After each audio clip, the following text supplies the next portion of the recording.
Hello বন্ধুরা, এই গল্পের প্রথম সিজন আপলোড করা হয়েছিল। তো আজকে পরেরটুকু সহ সম্পূর্ণ গল্পটা আপলোড করা হয়েছে।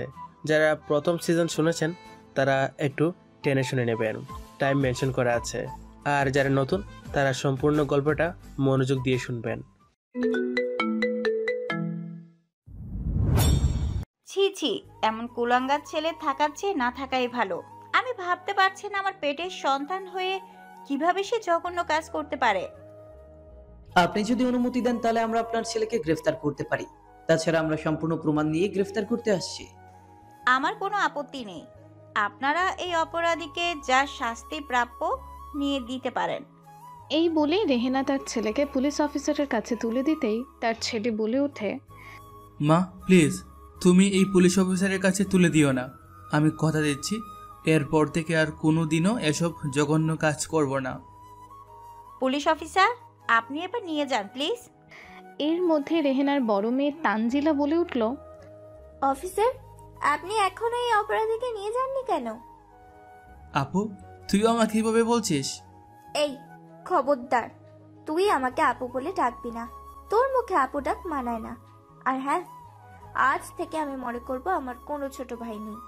এছাড়া কোনো ধর্ষণকারী তো আমার ভাই হতেই পারে না। আপু, আমি কথা দিচ্ছি আর কখনো এসব কাজে লিপ্ত হব না। তারপরও তুই অন্তত পুলিশের কাছে তুলে দিস না প্লিজ। ব্যাস, একথা বলতে মা আর আপু তারা দুইজনই আমার সামনে থেকে চলে গেল। আর বাবিকে লক্ষ্য করলাম আমার থেকে ঘৃণার নজরে তাকিয়ে আছে, কিন্তু কিছু বলছে না। তারপর শেষ ভরসা নিয়ে বাবিকে বললাম, বাবি প্লিজ আমাকে। একথা বলতেই বাবি আমার কথা থামিয়ে দিয়ে বলতে লাগলো, ছি ছি, আমি তোমাকে অনেক ভালো ভেবেছিলাম, আর তুমি এমন একটি জঘন্য কাণ্ড করে বসবে আমার জানা ছিল না। আর হ্যাঁ, আমাকে এসব বলে লাভ নেই। তোমার যা শাস্তি প্রাপ্য তা পাওয়ার দরকার, নয়তো তোমার মতো জানোয়ারগুলো যে সমাজে রেহাই পেয়ে যাবে। কি বললো শুনতে পেলে তো? এখন থানায় চল, তোর উচিত শিক্ষাটাই দিব। আর কোনোদিন এসব জঘন্য কাজ করবি তো দূরের কথা, কল্পনাও করতে ভয় পাবি। পুলিশ অফিসার এই বলে আমাকে থানার উদ্দেশ্যে নিয়ে গেল। আপনারা হয়তো ভাবছেন একজন মা হয়ে তার ছেলেকে কেমনে পুলিশের হাতে তুলে দিতে পারে এবং পরিবারের সবাই একই কাজ করলো তার সাথে। কেন করলে এসব? আচ্ছা, এবার আসুন তাহলে ব্যাপারটা ক্লিয়ার করে দিই। আমি রনি হাসান, এবার ইন্টার সেকেন্ড ইয়ারে পড়ছি। পরিবার বলতে সবাই আছে, মা, ভাইয়া, ভাবি, বড় আপু, শুধু বাবা বেঁচে নেই। আমি অনেক ছোটো থাকতেই বাবা হার্ট অ্যাটাক করে না ফেরার দেশে চলে যান। তখন থেকে এই পরিবারের সকল দায়িত্ব বড় ভাইয়া বহন করেন, তো সেই সব দেখাশোনা করে। আর ভাইয়া আপুর থেকে আমি ছোটো, তো এর জন্য আমাকে সংসারে কোনো কাজ করতে হয় না। ভাইয়ার খুব ইচ্ছা আমাকে ভালো মতো লেখাপড়া করিয়ে ভালো একটা চাকরি ধরিয়ে দেবে। ব্যাস, আমাকে পড়াশোনা করতে দিলেও আমি সেটার উপব্যবহার করলাম। মানাটা বুঝলেন না তো? শুনুন তাহলে, কলেজে বখাটের ছেলে থাকার মধ্যে জুবায়ের, মিস্টার শামীম, তানভীর, আশরাফ আর আমি তাদের মধ্যে একটু বেশি বখাটে বলা যেতে পারে। আমি অবশ্য বখাটে ছিলাম না, তবে কলেজ লাইফে পা রাখতেই হয়ে গেলাম। কথায় আছে না, সৎ সঙ্গে স্বর্গবাস আর অসৎ পথে সর্বনাশ। তেমনি আমার বেলাও সর্বনাশ হয়েছে। কলেজের প্রথম দিন, কাউকে তেমন চিনি না, তাই একাই এসে ব্রেঞ্চে বসে আছে। কিছুক্ষণ পর ক্লাসরুমে যেতেই একটা ছেলে ধাক্কা মেরে বলতে লাগলো, কিরে শালা, চোখ কি বাসায় রেখে আসিস নাকি? দেখুন ভাই, ঝামেলা আমি পছন্দ করি না, সুতরাং আমার সাথে বাজাতে আইসেন না। ঝামেলা করলে তুই কি করবি? মারবি? মার আমাকে, মেরে দেখা। এই বলে আমাকে ধাক্কাতে লাগলো। বেশ, নিমিষেই রাগ উঠে গেল। তারপর ধামধুম কয়েকটা দিতেই তার নাক ফেটে গেল। তো সে আমার সাথে একা না ফিরে তার বড় ভাইদের ডাকতে গেল। এদিকে আমি আমার মতো ক্লাসরুমে এসে মনোযোগ দিলাম। কিছুক্ষণ পর ক্লাসরুমে একটা ছেলে এসে বলতে লাগলো, রনিকে, আমি। এদিকে আসো, তোমাকে বড় দেখতে চাইছে। একটু ভয় পেলাম, তারপরে বুকে সাহস নিয়ে তার সাথে সেই বড় ভাইয়ের কাছে গেলাম। ওখানে যেতে নেহাল ভাইকে দেখতে পেলাম, আমার বড় ভাইয়ার বন্ধু নেহাল। তো সেখানে গিয়ে দাঁড়াতে নেহাল ভাই বলল, কি রে রনি, তুই এখানে? ভাইয়া, আপনি তো আমাকে ডেকে আনলেন। অবাস থেকে সেই ছেলেটি বলে উঠল, যাকে নাক ফাটিয়ে দিয়েছিলাম, সে বলল, ভাইয়া এ আমাকে নাক ফাটিয়ে দিয়েছে, এখন এর প্রতিশোধ নেবার পালা। এই বলে হাতে একটা লাঠি নিয়ে এগিয়ে আসতে লাগলো। ব্যাস, নেহাল ভাইয়া তাকে থামিয়ে বলল, আরে দাঁড়া, ও আমার ফ্রেন্ডের ছোট ভাই, মানে আমারও ছোট ভাই। সুতরাং যা হয়েছে সব ভুলে গিয়ে ফ্রেন্ডশিপ কর, যা। নেহাল ভাইয়া সেই ছেলেটিকে উদ্দেশ্য করে বলল, না ভাইয়া, পারবো না। যা বলছি। নেহাল ভাইয়া রেগে বলাতে সে এসে আমার সাথে বন্ধুত্বের হাত বাড়িয়ে দিল। ব্যাস, নিমেষেই মামলা ডিসমিস হয়ে গেল। তারপর নেহাল ভাইয়া বলতে লাগলো, আজ থেকে তোরা বন্ধু, আর কোনোদিন যেন ঝামেলা পাকানোর চেষ্টা করবি না, কেমন? সবসময় বন্ধু হিসেবেই চলবি। নেহাল ভাইয়া এই বলে চলে গেল।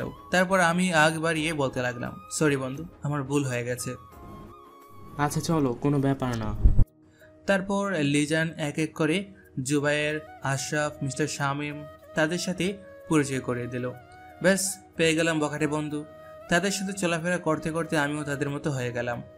একদিন সবাই কলেজে আড্ডা দিচ্ছিলাম, এমন সময় শামীম বন্ধু বলে উঠল, বন্ধু তোরা আমাকে হেল্প করতে পারবি? তোর কি হেল্প লাগবে আমাকে বল। বন্ধু, আমার গার্লফ্রেন্ডের সাথে রুম ডেট করবো, কিন্তু সাহস পাচ্ছি না। কিন্তু তোরা যদি একটা ব্যবস্থা করে দিতিস তাহলে খুব ভালো হতো রে। আরে চিন্তা করিস না, আমি ব্যবস্থা করে দেব। দোস্ত, বাঁচালি আমাকে। ব্যাস, শামীম মাঝে মধ্যে তার গার্লফ্রেন্ডকে নিয়ে আসতো আর আমি তার রুম ম্যানেজ করে দিতাম। হঠাৎ আমারও শামীমের মতো গার্লফ্রেন্ড নিয়ে রুম ডেট করতে মন চাইলো। তো সঙ্গে সঙ্গে মিমির কথা মনে পড়লো। আর মিমির সঙ্গে আমার 10ম শ্রেণী থেকেই প্রেম খুব চলছে, যার দরুন সুযোগটাও পেয়ে গেলাম। মেয়েটা খুবই রূপবতী আর পাগলের মতো ভালোবাসে আমাকে। এছাড়া আমাদের কলেজে পড়তো সেম ইয়ার, সুযোগটাও অনেক। তো একদিন মিমিকে বললাম, মিমি চলো না আমরা রুম ডেট করি। মিমি হঠাৎ আমার কাছ থেকে এমন কথা শুনবে সে কল্পনা করতে পারেনি, এতটা অবাক হয়েছিল। তো সেদিন আর আমার সাথে কোনো কথা না বলে চলে যায়। সেদিন আমিও তার এমন রিয়াকশন দেখে একটু ঘাবড়ে যাই। আর এইদিকে আমার বখাটে বন্ধুদের কাছ থেকে যত শুনি তত আরও ব্যাপারটা ইজি মনে হতে লাগলো। আর দিন দিন মিমিকে কাছে পাবার আশাটা বেড়েই চলছিল। তো একদিন আমার বখাটে বন্ধুদের কাছে ব্যাপারটা বললাম, তারা আমাকে প্ল্যানও বের করে দিল এবং আমিও তার সেই প্ল্যান অনুযায়ী মিমিকে নির্জন জায়গায় ভুলভাল বুঝিয়ে নিয়ে যাই। আর আমার সেই সব বখাটে বন্ধু একটা রুমও ব্যবস্থা করে রেখেছিল। তো মিমিকে সেই রুমে নিয়ে গেলাম। মিমি রুমে ঢুকতেই বুঝে গিয়েছিল কেন তাকে এখানে আনা হয়েছে। তো মিমি বলে উঠল, আমার এখানে ভালো লাগছে না, বাসায় যাব, বাসায় নিয়ে যাও প্লিজ। সরি মিমি, তা আজ হচ্ছে না। সরি মানে? তারপর মিমিকে জোরপূর্বকভাবে দর্শন করি। সেদিন মিমি অনেক বাধা দিলেও আমাকে থামাতে পারেনি। কেমন জানি এক নেশায় পড়ে গিয়েছিলাম। 1 সপ্তাহে কিছু করেনি। আমিও ভেবেছিলাম মিমি হয়তো তার কোনো প্রতিবাদ করবে না, কিন্তু আজ সকালে হুট করে পুলিশ অফিসার এসে পুরো বাড়ি ঘেরাও করে ফেলে। এতে মা আর আপু পুলিশ অফিসারের কাছে জিজ্ঞেস করতেই পুলিশ অফিসার রেপ মামলার পুরো ঘটনাটা বলল। আর উপরে যা হলো তা তো আপনারা দেখতেই পারলেন। এই ছিল মা তার ছেলেকে পুলিশের কাছে তুলে দেবার কারণ। এখন থানায় বসে প্রহর গুনছি, কেউ হয়তো আমাকে ছাড়াতে চলে আসবে। এইভাবে একটা দিন কেটে গেল, কেউ দেখতে পর্যন্ত আসলো না। পরদিন কোর্টে চালান দিল এবং কোর্টে প্রমাণ থাকায় রিমান্ড ডাকলো 3 দিনের। আর এদিকে আমি ভেবেছিলাম আমার রিমান্ডে কিছু করতে পারবে না, তার আগেই ভাইয়া কিংবা মা এসে তার একটা ব্যবস্থা করে ফেলবে। কিন্তু আমার ভাবনায় সম্পূর্ণ ভুল প্রমাণিত হলো। মা কিংবা ভাইয়া তারা তো কেউই আসলো না। আর এদিকে রিমান্ডের মার খাওয়ার কথা শুনে একদম চুপসে গেলাম। এইভাবে 2টা দিন চলে গেল।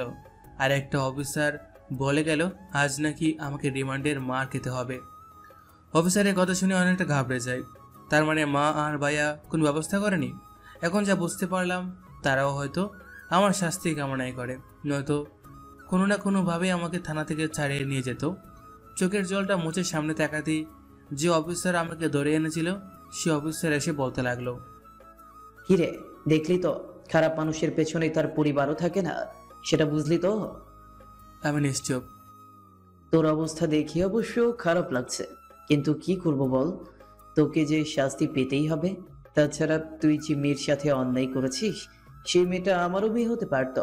তাহলে একবার ভেবে দেখ, আমি কি তোকে ছেড়ে কথা বলতাম? কখনোই না। সুতরাং যার যারটা তার, অনেক বুঝিয়েছি। এখন চল রিমান্ডের মার খাওয়ার জন্য প্রস্তুত নিয়ে নে। পুলিশ অফিসারের কথা শুনে মনকে সান্ত্বনা দিলাম। পাপের শাস্তি আমাকে পেতেই হবে। মিমি তো আমাকে অনেক ভালোবাসতো, আর তার বিনিময়ে তাকে অনেকটাই ঠকালাম। এখন তার শাস্তি যে আমাকে ভোগ করতেই হবে। ব্যাস, তারপর পুলিশ অফিসার আমাকে রিমান্ডে মার খাওয়াতে সেই রুমে নিয়ে গেল, যেখানে মানুষকে টর্চার করে তার পাপের শাস্তি দেয়। সেখানে গিয়ে অনেক ভয় পেয়ে ও অসহ্যকর মানসিক টর্চার সহ্য করতে হলো 3 দিন। আর 3টা দিন আমার কাছে 3টা বছর বলে মনে হতে লাগলো। এইভাবে দেখতে দেখতে চলে গেল 1টা মাস। এখন পর্যন্ত বাড়ি থেকে কেউই দেখতে আসেনি। আমিও ভেবে নিয়েছিলাম বাড়ি থেকে মনে হয় কেউ আর দেখতে আসবে না। বর্ষায় শেষ হয়ে গেছিল আমার।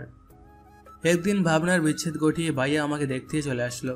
ব্যাস, আমার এখানে এসে ভাইয়া বলতে লাগলো, ছি ছি, তোর মুখটাও দেখতে আমার ঘৃণা লাগছে। আমার ছোট ভাই হয়ে কিভাবে এই জঘন্য কাজটা করতে পারলি? ভাইয়া তুমি আমার অবস্থা না দেখে এইসব কথা বলছো?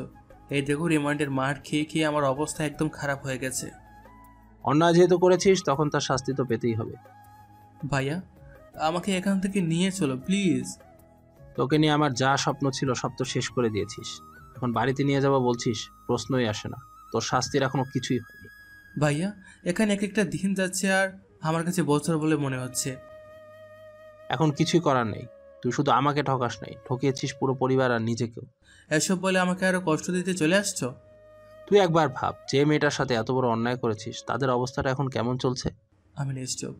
খুব খারাপ লাগছে যে তোকে আমার ছোট ভাই বলে স্বীকার করতে। ভাইয়া মা আর আপু আমাকে দেখতে আসলো না? তোকে এখন আর আপনজন বলে মনে করে না তারা। অবশ্য তোর নিজের কৃতকর্মের জন্য এসব হয়েছে। ভাইয়ের কাছ থেকে কথা শুনে নিজেকে আর কন্ট্রোল করতে পারলাম না, কান্না ভেঙে পড়লাম। ভাইয়া আমার কান্না দেখে বলল, এখন কান্না করে কি হবে বল? তাছাড়া একটু যদি ভাবতি অন্যায়টা করার আগে। ভাইয়া আমার ভুল হয়ে গেছে। আচ্ছা আজ তাহলে আসি রে। তাহলে তুমিও তাদের মতো আমাকে থানায় রাখবে, ছাড়ানোর ব্যবস্থা করবে না? হ্যাঁ অবশ্যই করব। আর কতদিন পর?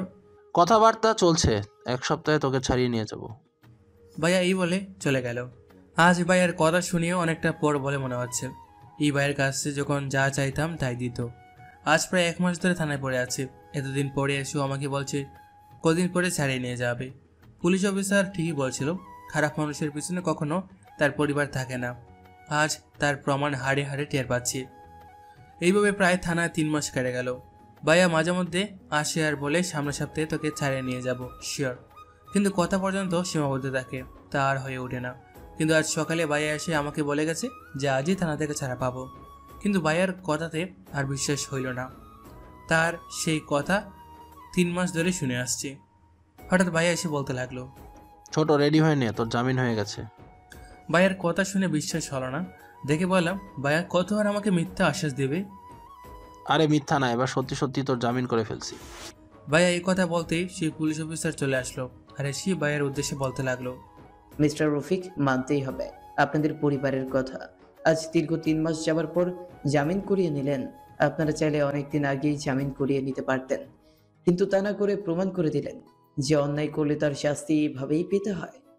পুলিশ অফিসার এই বলে লকআপের তালা খুলে দিল।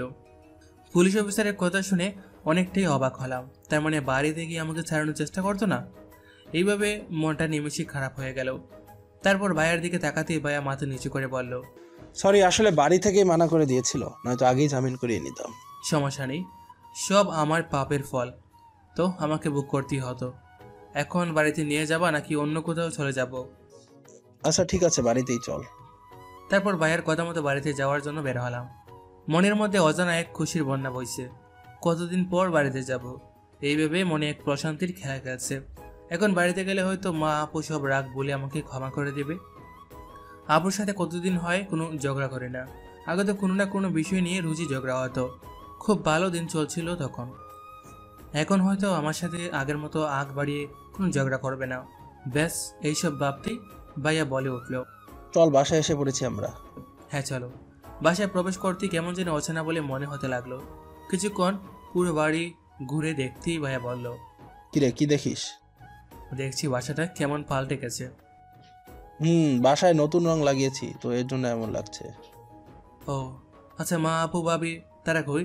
তাদের দেখছি না যে। জাবেদ চাচা আর মেয়ের বিয়ের দাওয়াত খেতে গিয়েছে, হয়তো এখনই চলে আসবে। ভাইয়া এই বলে তার রুমে চলে গেল। আর আমি বাসার বাহির দাঁড়িয়ে থেকে মা আর আপুর দেখার জন্য অপেক্ষা করছি। বেশ কিছুক্ষণ পর লক্ষ্য করলাম মা, আপু, বাবি তারা একসাথে আসছে। তাদের দেখে খুশি মনে সামনে এগিয়ে বললাম, কেমন আছো তোমরা? হঠাৎ আপু আমাকে এমন একটা কথা শোনাবে কল্পনা করতে পারেনি। দেখেছো মা, একটা জেল ফেরত আসামি এসে আমাদেরকে বলছে কেমন আছি। আমার কথা শুনে আপু এমন একটা উত্তর দিবে কল্পনা করতে পারেনি। তারপর নিজেকে সামনে নিয়ে বললাম, মা দেখছো তোমার সামনে আপু আমাকে কি বলছে? আমি মাকে উদ্দেশ্য করে বললাম, তানজিলা তো ভুল কিছু বলে নাই, যেটা সত্যি সেটাই বলছে। তোমরা কি সত্যি আমার আপনজন নাকি অন্য কেউ? আজ 3 মাস পর বাড়িতে ফিরলাম, কেউ একটু ভালো মন্দ জিজ্ঞেস করবে তা না করে উল্টো আরো বকছো। একটা জেল ফেরত আসামির সাথে কি বা জিজ্ঞেস করার আছে? তাছাড়া আমরা ভেবেই নিয়েছি যে রনি নামে ছেলেটা আমাদের কাছে মৃত, সুতরাং এখন আমাদের সামনে যে ছেলেটা দাঁড়িয়ে আছে সেটা অন্য কেউ। বাহ আপু, কি চমৎকার একটা কথা বললি।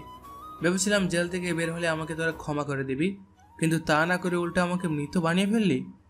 আপু এই বলে মাকে নিয়ে গেল। চোখের জল মুছে সামনে তাকাতে লক্ষ্য করলাম বাবি এতক্ষণ চুপ থেকে আমাদের বলা কথাগুলো শুনছিল। তো বাবির কাছে গিয়ে বললাম, বাবি আপনিও কি তাদের মতই হয়েছেন? কথা বলবেন না আমার সাথে? তোমার ভাইয়া মনে হয় আমাকে খুঁজছে, যেতে হবে। এই বলে বাবিও পাশ কাটিয়ে চলে গেল। ব্যাস, যা বোঝার বোঝা হয়ে গেল। তারা হয়তো আমাকে এখন ক্ষমা করতে পারেনি, এর জন্য সবাই কেমন অবহেলার চোখে দেখছে।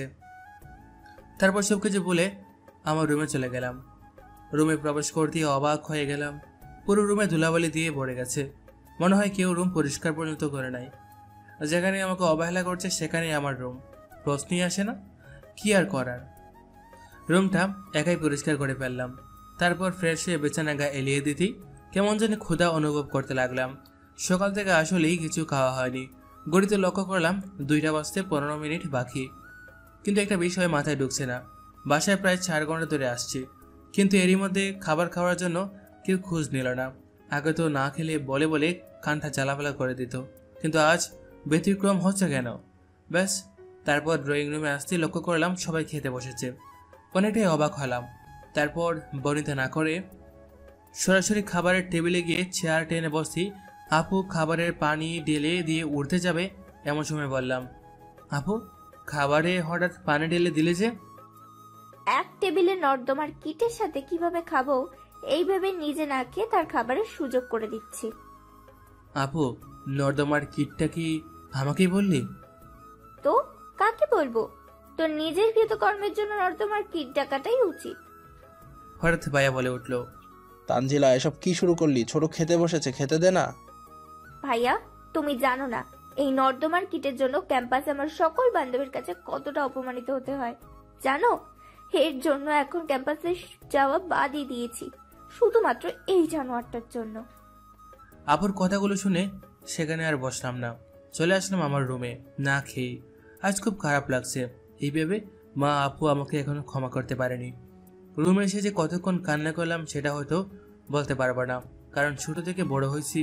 আমার জানা মতে আমি কখনো কান্না করে নাই, কিন্তু আপুর কথাগুলো শুনে নিজেকে আর কন্ট্রোল করতে পারলাম না। সারাটা দিন কেটে গেল না খেয়ে। আমি রাগ করে সেখান থেকে চলে আসলাম, আর পরবর্তীতে কেউ আর আমাকে খাবারের জন্য ডাকার প্রয়োজন বোধ করেনি। রাতটা কোনো মতো কাটালাম। সকালে আর খাবারের জন্য একটু অস্থির হয়ে পড়লাম। ফ্রেশ হয়ে ড্রয়িং রুমে আসতে লক্ষ্য করলাম কালকের মতো আজ সকালেও আমাকেও না ডেকে খেতে বসেছে। তো একটু নিশ্চিত হতে টেবিলে গিয়ে বসলাম। যে যার মতো খেয়ে যাচ্ছি, কিন্তু আমার দিকে কারোরই খেয়াল নেই। তারপর বনিতা না করে মাকে বললাম, মা খাবারটা বেড়ে দাও তো। মা নিশ্চুপ। বেশ, বোঝা আর বাকি রইল না। এখন তারা সবাই মিলে আমাকে অবহেলা করছে। তারপর কোনো কিছু না বলে টেবিল থেকে উঠে পড়লাম আর বাইরে বেরিয়ে এসে পড়লাম। অনেকদিন কলেজের ওইদিকে যাওয়া হয় না। চলে গেলাম সেখানে গিয়ে লক্ষ্য করলাম শামিম, আশরাফ, লিজাম তারা 3 জন একসাথে কলেজ মাঠে বসে আড্ডা দিচ্ছে। সেখানে গিয়ে দাঁড়াতেই তারা বলে উঠল, রনি কেমন আছিস? কতদিন পর তোকে দেখলাম। তোদের মতো বন্ধু থাকার চেয়ে না থাকাই ভালো। এতগুলো দিন জেলের কষ্টের মাঝে কাটালাম, একবারও তো দেখতে গেলি না। তাছাড়া আমার নিজের আপন জনেরাই আমাকে দেখতে যায়নি, আর তোরা তো শুধুমাত্র নামে বন্ধু, প্রকৃত বন্ধু না। দোস্ত কি বললি? তোর পরিবার থেকে কেউ দেখতে যায়নি? হ্যাঁ রে, কেউ না, শুধু বায়া ছাড়া। সত্যি তোকে দেখতে যায়নি? হ্যাঁ সত্যি দেখতে যায়নি। তাহলে তোর পরিবারের ঘটনাটা কি বলতো? থানা থেকে আসার পর যা ঘটনা ঘটেছে সেটাই তাদের বললাম। তারা পুরো ঘটনা শুনে বলল, কি বলছিস? তাহলে তুই এখনো না খেয়ে আছিস? হুম। এই চল। কোথায় যাবি? কোথায় যাব মানে? রনিনা খাইয়ে আছে, তার একটা ব্যবস্থা করতে হবে না? রেস্টুরেন্টে যাব, চল। তারপর আমি না যেতে চাইলেও তারা আমাকে জোর করে রেস্টুরেন্টে নিয়ে যায়। খাবার খেয়ে আবার আড্ডা দিতে চলে আসলাম। হঠাৎ শামীম বলে উঠল, দোস্ত, তোদের উদ্দেশ্যে আমার একটা কথা ছিল। বল, শুনছি। এতদিন তো অনেক বখাটেগিরি করলাম, এবার ভাবছি ভালো হয়ে যাব। যদিও অনেক বাজে কাজেই লিপ্ত ছিলাম, কিন্তু এখন থেকে সব ছেড়ে দিব ভাবছি। হ্যাঁ, আমিও ভাবছি ভালো হয়ে যাব, পরে না আবার রনির মতো আমাদেরকেও জেল খাটা লাগে। হে বন্ধু, আমিও চাই তোরা ভালো হয়ে যা, বকাটাগিরি ছেড়ে দে। আমি তো যতদিন বেঁচে আছি ততদিন ভালো হয়েই চলবো ভাবছি। তারপর বন্ধুদের সাথে সারাদিন আড্ডা দিয়ে বাসায় ফিরলাম সন্ধ্যা 6টায়। আগে তো অনেক রাত করে ফিরতাম, এখন তো বন্ধুদের সাথে প্রতিজ্ঞা করে আসছি ভালো হয়ে যাব। তার সাথে আমার সেসব বন্ধুরাও ভালো হয়ে যাবে, ভাবতে একটু ভালো লাগছে। তো বাসায় প্রবেশ করতেই ভাইয়া বলে উঠল, কই ছিলি সারাদিন? একটু বন্ধুদের সাথে আড্ডা দিতেই দেরি হয়ে গেল আর কি। এখন থেকে সেসব বন্ধুদের কাছ থেকে দূরে থাকবি। আর আমি একটা সিদ্ধান্ত নিয়েছি, মিমি এই বাড়ির বউ হবে। তাদের পরিবারের সাথে আমার সম্পূর্ণ কথা হয়েছে। এখনই পাঞ্জাবিটা পরে রেডি হয়ে নেয়। ভাইয়া একটা নতুন পাঞ্জাবি হাতে দিয়ে ভাইয়ের কথাতে আর দ্বিমত পোষণ করলাম না। তারপর ভাইয়া আমাকে নিয়ে মিমিদের বাসায় নিয়ে গেল। বেশ, বিয়েটা গোপনই হয়ে গেল। বিয়ে ছোট কিংবা বড়, সব বিয়েতেই প্রায় আনন্দ উল্লাস থাকে, কিন্তু এই বিয়েতে তেমন কিছু নেই। সবার মুখই কালো হয়ে আছে আর আমার দিকে ঘৃণা নজরে তাকাচ্ছে। বিয়ের সকল ঝামেলা মিটিয়ে মিমিকে নিয়ে বাড়িতে আসার পর সবাই মিমিকে পেয়ে খুশি হয়েছে অবশ্য। তাদের এই খুশি দেখে মনের মধ্যে এক অজানা খুশির বন্যা বইছে। হয়তো সব বলে মিমিকে নিয়ে সুখে শান্তিতে দিন কাটাতে পারবো এইভাবে। তো সকল কিছুর অবসান ঘটিয়ে বাসর করে গেলাম। রুমটা ফুলে সাজানো দেখে একটু ভালো লাগছে। রুমে মিমি আমার প্রবেশ দেখে বলল, আমি আপনার কি এমন ক্ষতি করেছিলাম যে আমাকে এই প্রতিদানটা দিলেন? মিমি হঠাৎ আমাকে দেখি কান্না জুড়ে দিবে সেটা কল্পনা করতে পারেনি। তারপর পরিস্থিতির মোকাবেলা করার জন্য বললাম, আমি তোমার কাছে কিভাবে ক্ষমা চাবো সে ভাষাটাই খুঁজে পাচ্ছি না। তারপরে বলছি, আমি আমার কৃতকর্মের জন্য খুবই লজ্জিত আর অনুতপ্ত। প্লিজ মিমি, তুমি আমাকে ক্ষমা করে দাও। বাহ, কি চমৎকার একটা কথা বললেন। আমার জীবন ধ্বংস করে এখন বলছেন খুব লজ্জিত আর অনুতপ্ত। এইসব কথা একটা ধর্ষণকারী মুখে মানায় না। তারপর কোনো কিছু না ভেবে মিমির পা জড়িয়ে ধরে কান্না করে বলতে লাগলাম, মিমি, আমি খুব বড় ভুল করে ফেলেছি। তোমার ভালোবাসাটাকে ঠকিয়ে নিজের কৃতকর্মের জন্য রিমান্ডে 3 দিন অসহ্যকর মানসিক টর্চার সহ্য করতে হয়েছে আমাকে। তোমার সাথে অন্যায় করে আমাকে অনেক কষ্টের মাঝে চলতে হয়েছে। মিমি প্লিজ আমাকে ক্ষমা করে চলো না নতুন করে জীবন শুরু করি। মিমির পা জড়িয়ে ধরে কান্না করে বললাম, এইসব নাটক আমার সাথে না করলে খুব খুশি হব। আর হ্যাঁ, আমার পাটা ছাড়ুন, অসহ্য লাগছে। তারপর চোখের পানিটা মুছে মিমিকে বললাম, মিমি, তুমি যদি আমাকে ক্ষমা না করো তাহলে যে অনুতপ্তই তিলে তিলে শেষ হয়ে যাব। প্লিজ আমাকে ক্ষমা করে দাও। কেবল তো শুরু আপনার, এখনো অনেক শাস্তি বাকি আছে। আর হ্যাঁ, একটা কথা বলাই হয়নি। কি কথা? এই বিয়েটা কেন হচ্ছে জানেন? না, কেন? কারণ আমি 2 মাসের অন্তঃসত্ত্বা, আর আমার জানা মতে কেউ হয়তো এমন মেয়েকে বিয়ে করবে না। এর জন্য আপনার ভাইয়া সব জেনে বিয়ে করিয়ে দেয়। হঠাৎ মিমির এমন কথায় মাথা যেন আকাশ ভেঙে পড়ল। তারপর কিছুক্ষণ ভেবে মিমিকে বললাম, আমি সব কিছু মেনে নেব, তারপর আমাকে ক্ষমা করে দাও। আর হ্যাঁ, কথা দিচ্ছি সব কিছু ছেড়ে একদম ভালো হয়ে যাব। সেই দিনের কথা জীবনেও ভুলবো না। নিজেকে কি মনে করেছেন আপনি? অন্যায় করে পার পেয়ে যাবেন? কখনোই না। আপনাকে তার চরম শাস্তি পেতে হবে। যেমনটা আমি রোজ রাতে কান্না করে বালিশ ভিজিয়েছি, আপনাকেও তেমন অবস্থায় ফেলবো। আর কি বলেন, সব কিছু ভুলে আপনাকে ক্ষমা করে মেনে নিব? ভুল ভাবছেন, তা আর কখনো সম্ভব না। তুমি না আগে আমাকে অনেক ভালোবাসতে, এখন কি আমাকে ভালোবাসো না?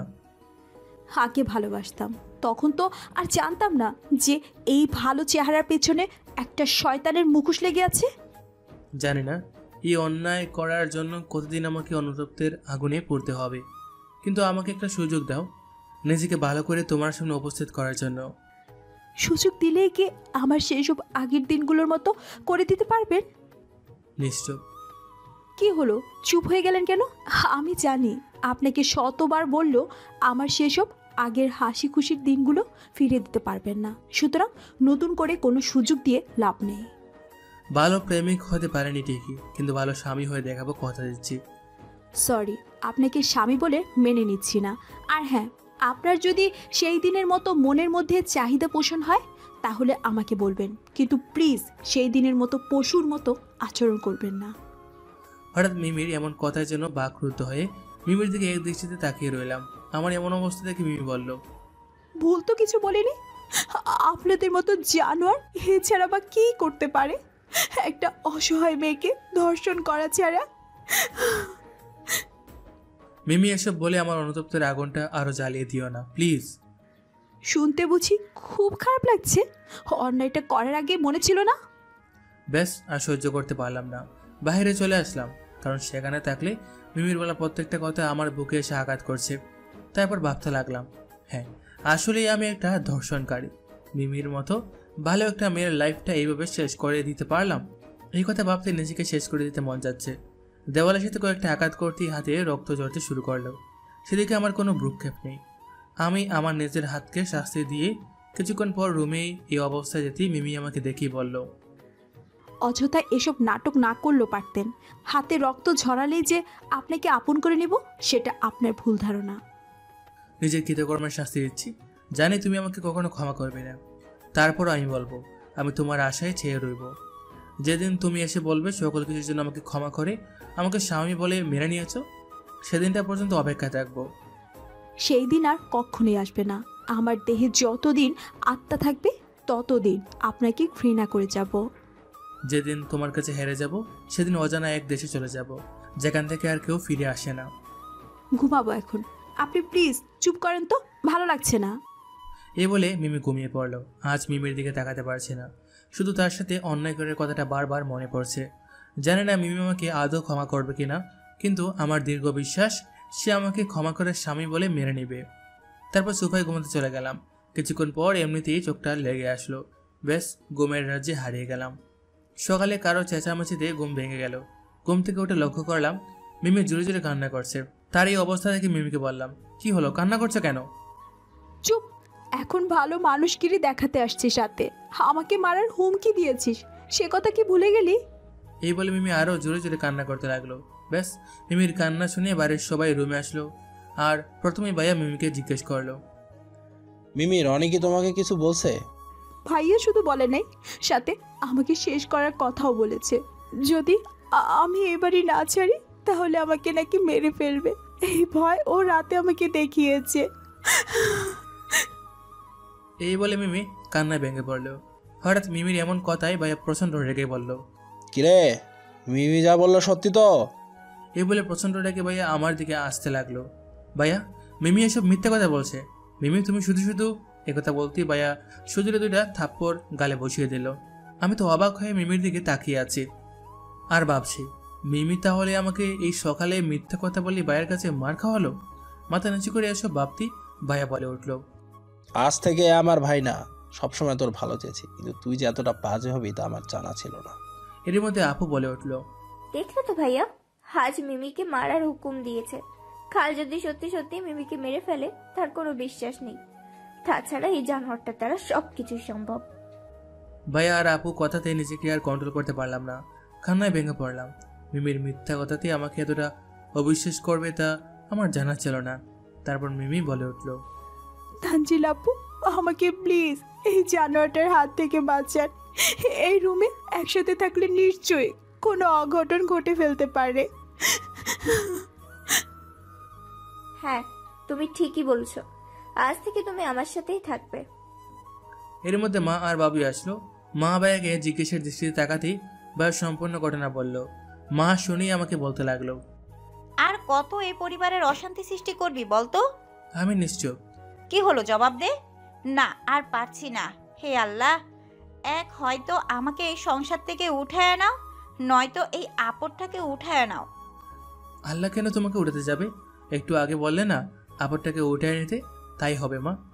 আমি যতটুকু শুনেছি, মা যদি তার সন্তানকে দোয়া করে সেটা নাকি খুব দ্রুত কাজ হয়ে যায়।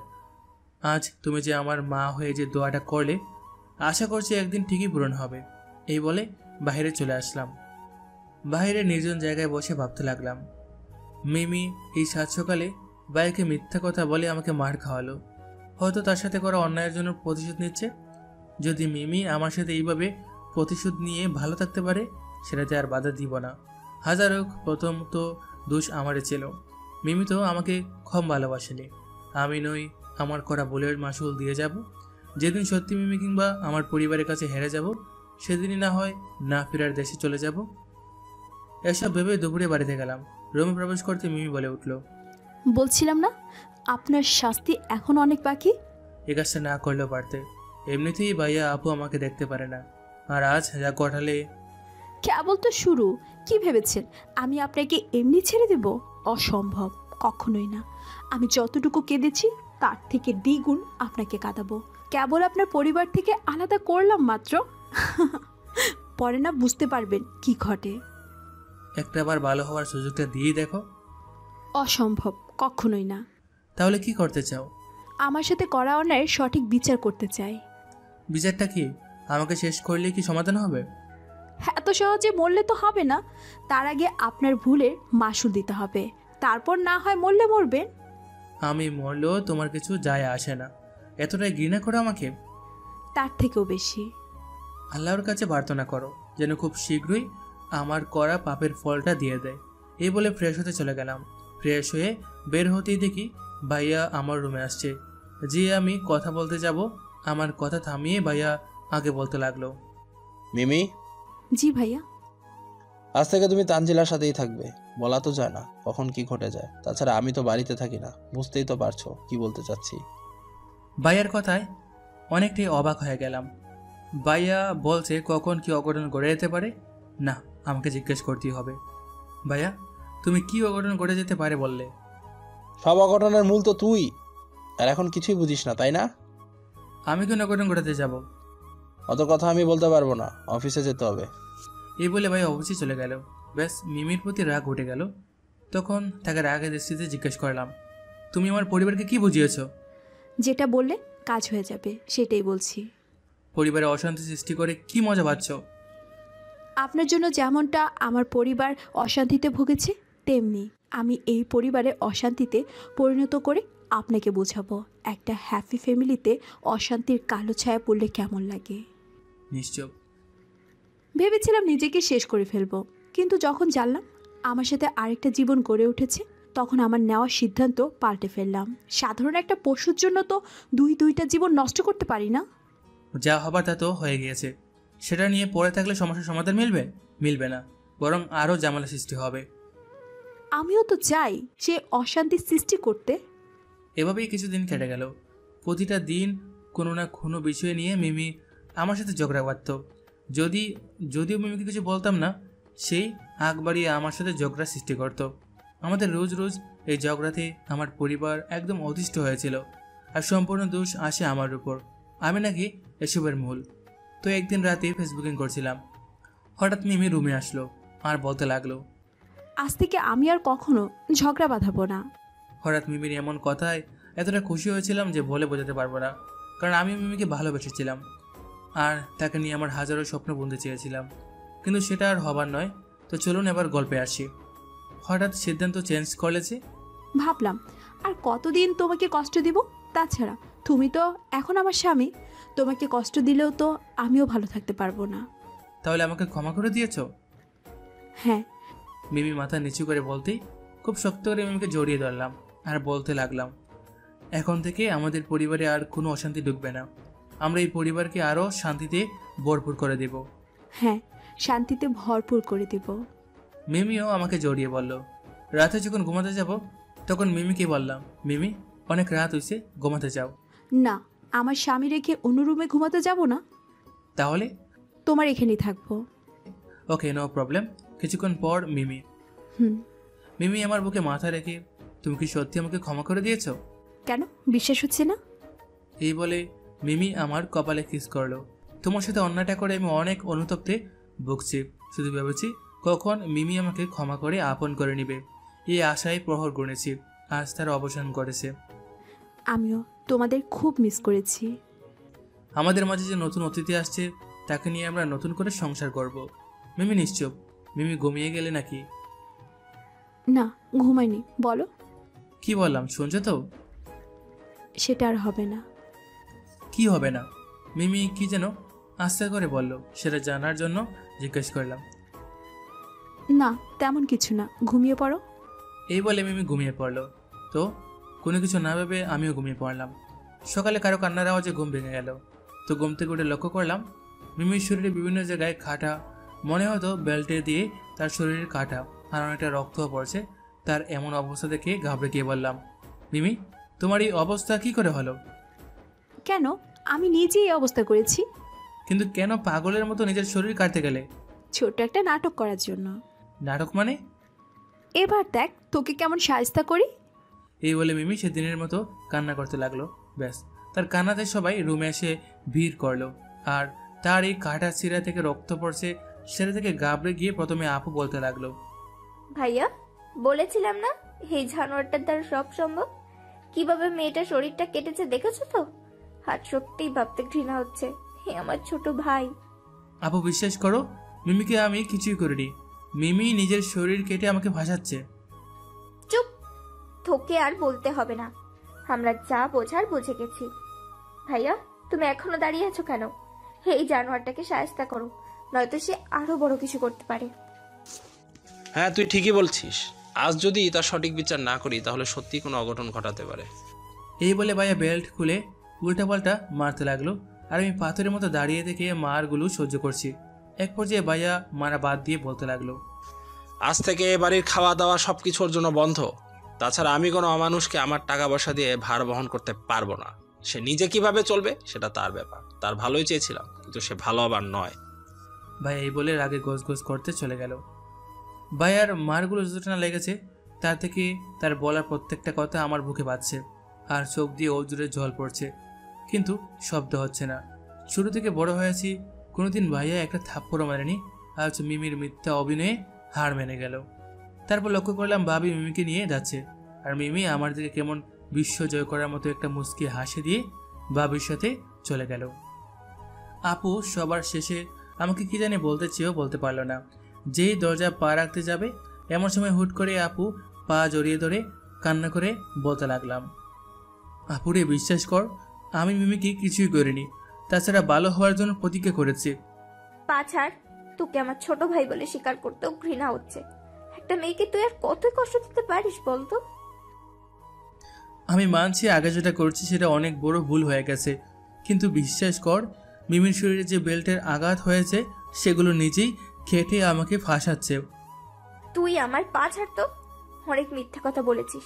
আর না, তাছাড়া নিজের শরীর কেউ এভাবে কাটে না যেভাবে তুই মিমির শরীর কেটেছিস, আর তোর কথাতে কেউ বিশ্বাসও করবে না। আপু ভাইয়াকে বলে আমার উপর রাগটা ভাঙিয়ে দিস, ভাইকে ছাড়া আমি যে অচল। ওহ, এটার জন্য এতক্ষণ আমার পা ধরেছিলে? সেটা আর হচ্ছে না। তাছাড়া তোর পক্ষ নিলে একটা ধর্ষণকারী শাস্তি থেকে বেঁচে যাবে, আর আমি চাই না একটা ধর্ষণকারী বেঁচে যাক, সে হোক আমার আপন ছোট ভাই। আপু অন্যদিকে তাকিয়ে বলল, আপু তোরা আমাকে এইভাবে অবহেলা করতে শুরু করবি সেটা আমার জানা ছিল না। খারাপ মানুষকে সবাই অবহেলাই করে। আপু এই বলে চলে গেল। এদিকে আমি ভাবতে লাগলাম, শুধু একটা ভুলের জন্য আমার লাইফটা এলোমেলো হয়ে গেল। ব্যাস এইভাবেই একটা মাস চলে গেল, আর এই কদিনে আমার বাড়ি থেকে একেবারে খাবার বন্ধ করে ফেলেছে। একবারও কেউ খোঁজখবর নেয়নি কি খেলাম না খেলাম, সবাই সমানভাবে অবহেলা করতে শুরু করেছে। আর এদিকে বন্ধুদের কাছে ধার দেনা করে চলছি। তো একদিন বাইরে বের হতে যাব, এমন সময় ভাইয়া ভাবি মা আপু মিমি তারা সবাই টেবিলে বসে খাচ্ছে আর গল্প করছে। কাল তানজিলাকে পাত্রপক্ষ দেখতে আসবে, তোমরা সবাই তানজিলাকে আরে বাসাটা গোছগাছ করে রেখে। ভাইয়া আপনি কোনো টেনশন করিয়েন না, আমি আর ভাবি মিলে সব কিছু সামলে নেব। আচ্ছা ঠিক আছে। তাদের কথা তখন দাঁড়িয়ে থেকে সব শুনলাম, কিছু বললাম না, বাইরে চলে আসলাম। আজ শুধু একটা কথা ভেবে খারাপ লাগছে, বড় আপুকে পাত্রপক্ষ দেখতে আসবে, অথচ আমাকে কিছুই জানানোর প্রয়োজন বোধ মনে করল না। মনে করি বা কি হবে, তারা কেউ তো আর আমার সাথে কথা বলে না। ব্যাস দেখতে দেখতে আপুর বিয়ের সব কিছু ঠিক হয়ে গেল। সামনের সপ্তাহে তার বিয়ে। ছেলে ইঞ্জিনিয়ার, পরিবার ব্যাকগ্রাউন্ডও ভালোই জানলাম। এরই মধ্যে আমার কথা তারা বলেই গেছে। আপুর বিয়ে নিয়ে অথচ সবাই মেতে আছে, কিন্তু আমি সে আগের মতোই আছি। কেউ একবারও জিজ্ঞেসও করার প্রয়োজন বোধ মনে করল না। আজ আপুর বিয়ে হচ্ছে, অথচ আমাকে জানানোর কেউই প্রয়োজন বোধ করল না। আমি আমার মতো বাড়িতে ফিরলাম রাত 10টায়। এতক্ষণে হয়তো বিয়ের সব দুমদাম শেষ। দরজায় পা রাখতেই লক্ষ্য করলাম মা কান্না করছে। আপু বাড়িতে নেই। তাহলে কি আপু সত্যি আমাকে কিছু না জানিয়ে চলে গেল? আজ খুব জানতে ইচ্ছে করছে, মানুষের মাঝে কি ভুল ত্রুটি হতে পারে না? এ বলে এতটা অবহেলা করতেই হয়? না, আজকের পর থেকে আর কখনোই এই বাড়ির কারোর সাথে কথা বলবো না। আমি আমার মতোই থাকবো। এই ভেবে তাদের কিছু না বলে পাশ কেটে আমার রুমে চলে আসলাম। কিছুক্ষণ পর কেউ একজন আমার দরজায় নক করলো। সেটা দেখার জন্য দরজা খুলে দেখতেই অবাক হয়ে বলতে লাগলাম, ভাবি, আপনি এতদিন পর আমার রুমে আসলেন যে? না মানে, তোমার ভাই আমাকে পাঠিয়েছে। কেন? কাল তোমার তানজিল আপুকে আনতে যাওয়া লাগবে, সেটা জানানোর জন্য বললো আর কি। ভাবির কথা শুনে কিছুটা পাগলের মতো হেসে দিলাম। হাসছো যে? ভাবির সব আয়োজনই তো আমাকে ছাড়াই করছে, আমাকে জানানোর প্রয়োজন বোধ করেননি। আর আপু আজ চলে গেল, অথচ আমাকে কিছুই বলে গেল না। তাহলে নির্লজ্জের মতো সে বিয়েতে আমাকে যেতে হবে? ভাবি নিশ্চয়। আপনি বরং ভাইয়াকে গিয়ে বলুন আমাকে ছাড়াই যেন বাকি অনুষ্ঠান শেষ করে দেয়। ভাবি আমার কথা শুনে দ্বিতীয় কোনো কথা বলেনি, চলে গেল। দরজা লাগিয়ে ঘুমিয়ে পড়লাম। সকালে দরজায় কে জানি ধাক্কাতে লাগলো। দরজা খুলে দেখি ভাবি। তখন তাকে বললাম, ভাবি, কিছু বলবেন? না মানে, তোমার ভাইয়া ডেকেছে। তাকে গিয়ে বলেন আমার কাজ আছে, যেতে পারবো না। এই বললে দরজা লাগিয়ে ঘুমিয়ে পড়লাম। এখন হয়তো ভাইয়া বুঝতে পারছে আমাকে ছাড়া এই অনুষ্ঠানটা করা তার ভুল হয়েছে, এর জন্য এখন আমাকে ডাকছে। তারপর আর কিছুক্ষণ ঘুমিয়ে 10টার দিকে ফ্রেশ হয়ে বের হবো এমন সময় মা ডাক দিল, সে 4 মাস পর। তো শুনেও না শোনার ভান করে চলে যেতে ধরছি, দেখে আবারও ডাক দিল। তখন তার ডাকে সাড়া দিলাম। মা, কিছু বলবা? কোথায় যাচ্ছিস? বাইরে একটু ঘুরতে। তোর আপুকে আনতে যাবি না? আমার না গেলেও চলবে, তাছাড়া ভাইয়া, ভাবি, মিমি তারা তো আছি, তাদেরকে পাঠিয়ে দাও। তুই গেলে একটু ভালো হতো। না মা, ওখানে গেলে আবার আরেক ঝামেলা হবে, যেটার কারণে তোমরা আমাকে কিছুই বলনি। মা নিশ্চয়, তোমরা বরং আপুকে আনতে চলে যাও, আমার সেখানে না গেলেও চলবে। এই বলে বাইরে চলে আসলাম। এভাবেই কিছুদিন আরও কেটে গেল। এখন ভাবতে লাগলাম আর কতদিন বন্ধুদের কাছে ধার দেনা করে চলবো? না, আমাকে একটা চাকরির ব্যবস্থা করতে হবে। যেই বাবা সেই কাজ। তো কিছুদিন ঘোরাঘুরি করার পর ভাগ্যক্রমে পেয়েও গেলাম এক বড় ভাইয়ের মাধ্যমে, পেয়ে গেলাম একটা চাকরি। ব্যাস, এখন আমার দিনকাল ভালোই যাচ্ছে। সকালে অফিসে যাচ্ছি আর রাতে ফিরছি। নিজেকে যতটা পারছি ব্যস্ততার মাঝে ডুবিয়ে রাখছি। এতে বাড়ির কারোর সাথে প্রায় দেখাই হয় না। আর এদিকে মিমির শরীরে পরিবর্তন আসতে শুরু করেছে, তার সাথে অবশ্য কথা হয় না আজ প্রায় 4 মাস ধরে। আমিও আর আগ বাড়িয়ে কথা বলি না। অনেক তো চেষ্টা করছি মিমিকে নিয়ে সুখে শান্তিতে থাকতে, কিন্তু সেটার বিপরীত হয় দেখে আর কোনো চেষ্টা করিনি। এভাবে কাটিয়ে দিলাম 4টা মাস। এখন অবশ্য বাড়ি থেকে সবাই আগের মতো ফ্রি হতে যাচ্ছে, কিন্তু আমি সেই আগের মতো ফ্রি হতে পারছি না।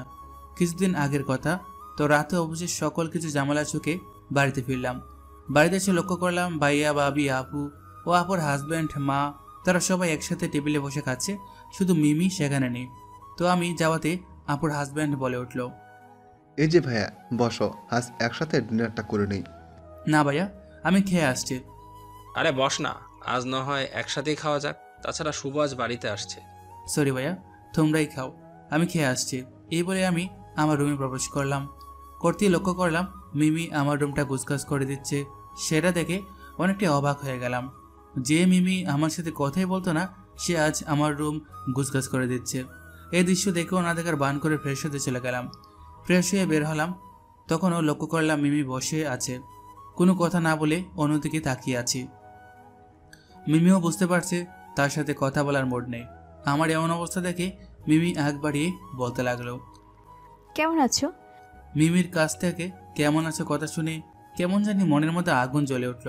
তখন তার কথার উত্তর না দিয়ে রুম থেকে বের হতে যাব এমন সময় মিমি আমার পথ আটকে বলল, কি হলো, কিছু বলছো না যে? আমি নিশ্চয়। সরি, আসলে প্রতিশোধের ছলে তোমার সাথে অন্যায় করে ফেলেছি। এখন আমারও খারাপ লাগছে তোমার এই অবস্থা দেখে। আমি নিশ্চয়। আমি জানি তুমি আমার সাথে কথা বলতে চাইছো না, কিন্তু এভাবে চললে তো আর হবে না। আমাদের সকল কিছু ভুলে চলো, নতুন করে সংসার গড়ে তুলি। এখান থেকে গেলে খুব খুশি হব। মিমির বলা প্রত্যেকটা কথা এখন বিরক্ত লাগছে। দেখে দেখে চলে যেতে বললাম। যেটা বললাম সেটা কি সম্ভব না? এখান থেকে যেতে বলছি কিন্তু। ব্যাস, আমার রেগে যাওয়া দেখে মিমি আর দ্বিতীয় কোনো কথা না বলে চলে গেল। আজ শুধু আমার পরিবারের কাণ্ড দেখে অবাক হচ্ছি। দীর্ঘ 4 মাস পর এখন সবাই কেমন আগ বাড়িয়ে কথা বলতে আসছে। এখন তারা কথা বললেই কি তাদের সাথে কথা বলতে হবে? কখনোই না। তাছাড়া আমি তো বখাটে খারাপ মানুষ, আমি তাদের সাথে কথা বলবোই না।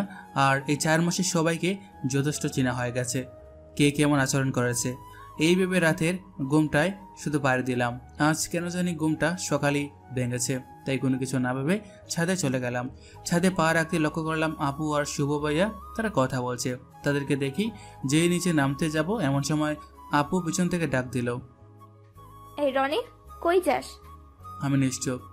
এদিকে আয়, তোর ভাইয়ের সাথে পরিচয় হয়ে যা। না থাক, পরিচয় হবার দরকার নেই। আমি এনাকে আগে থেকে চিনি।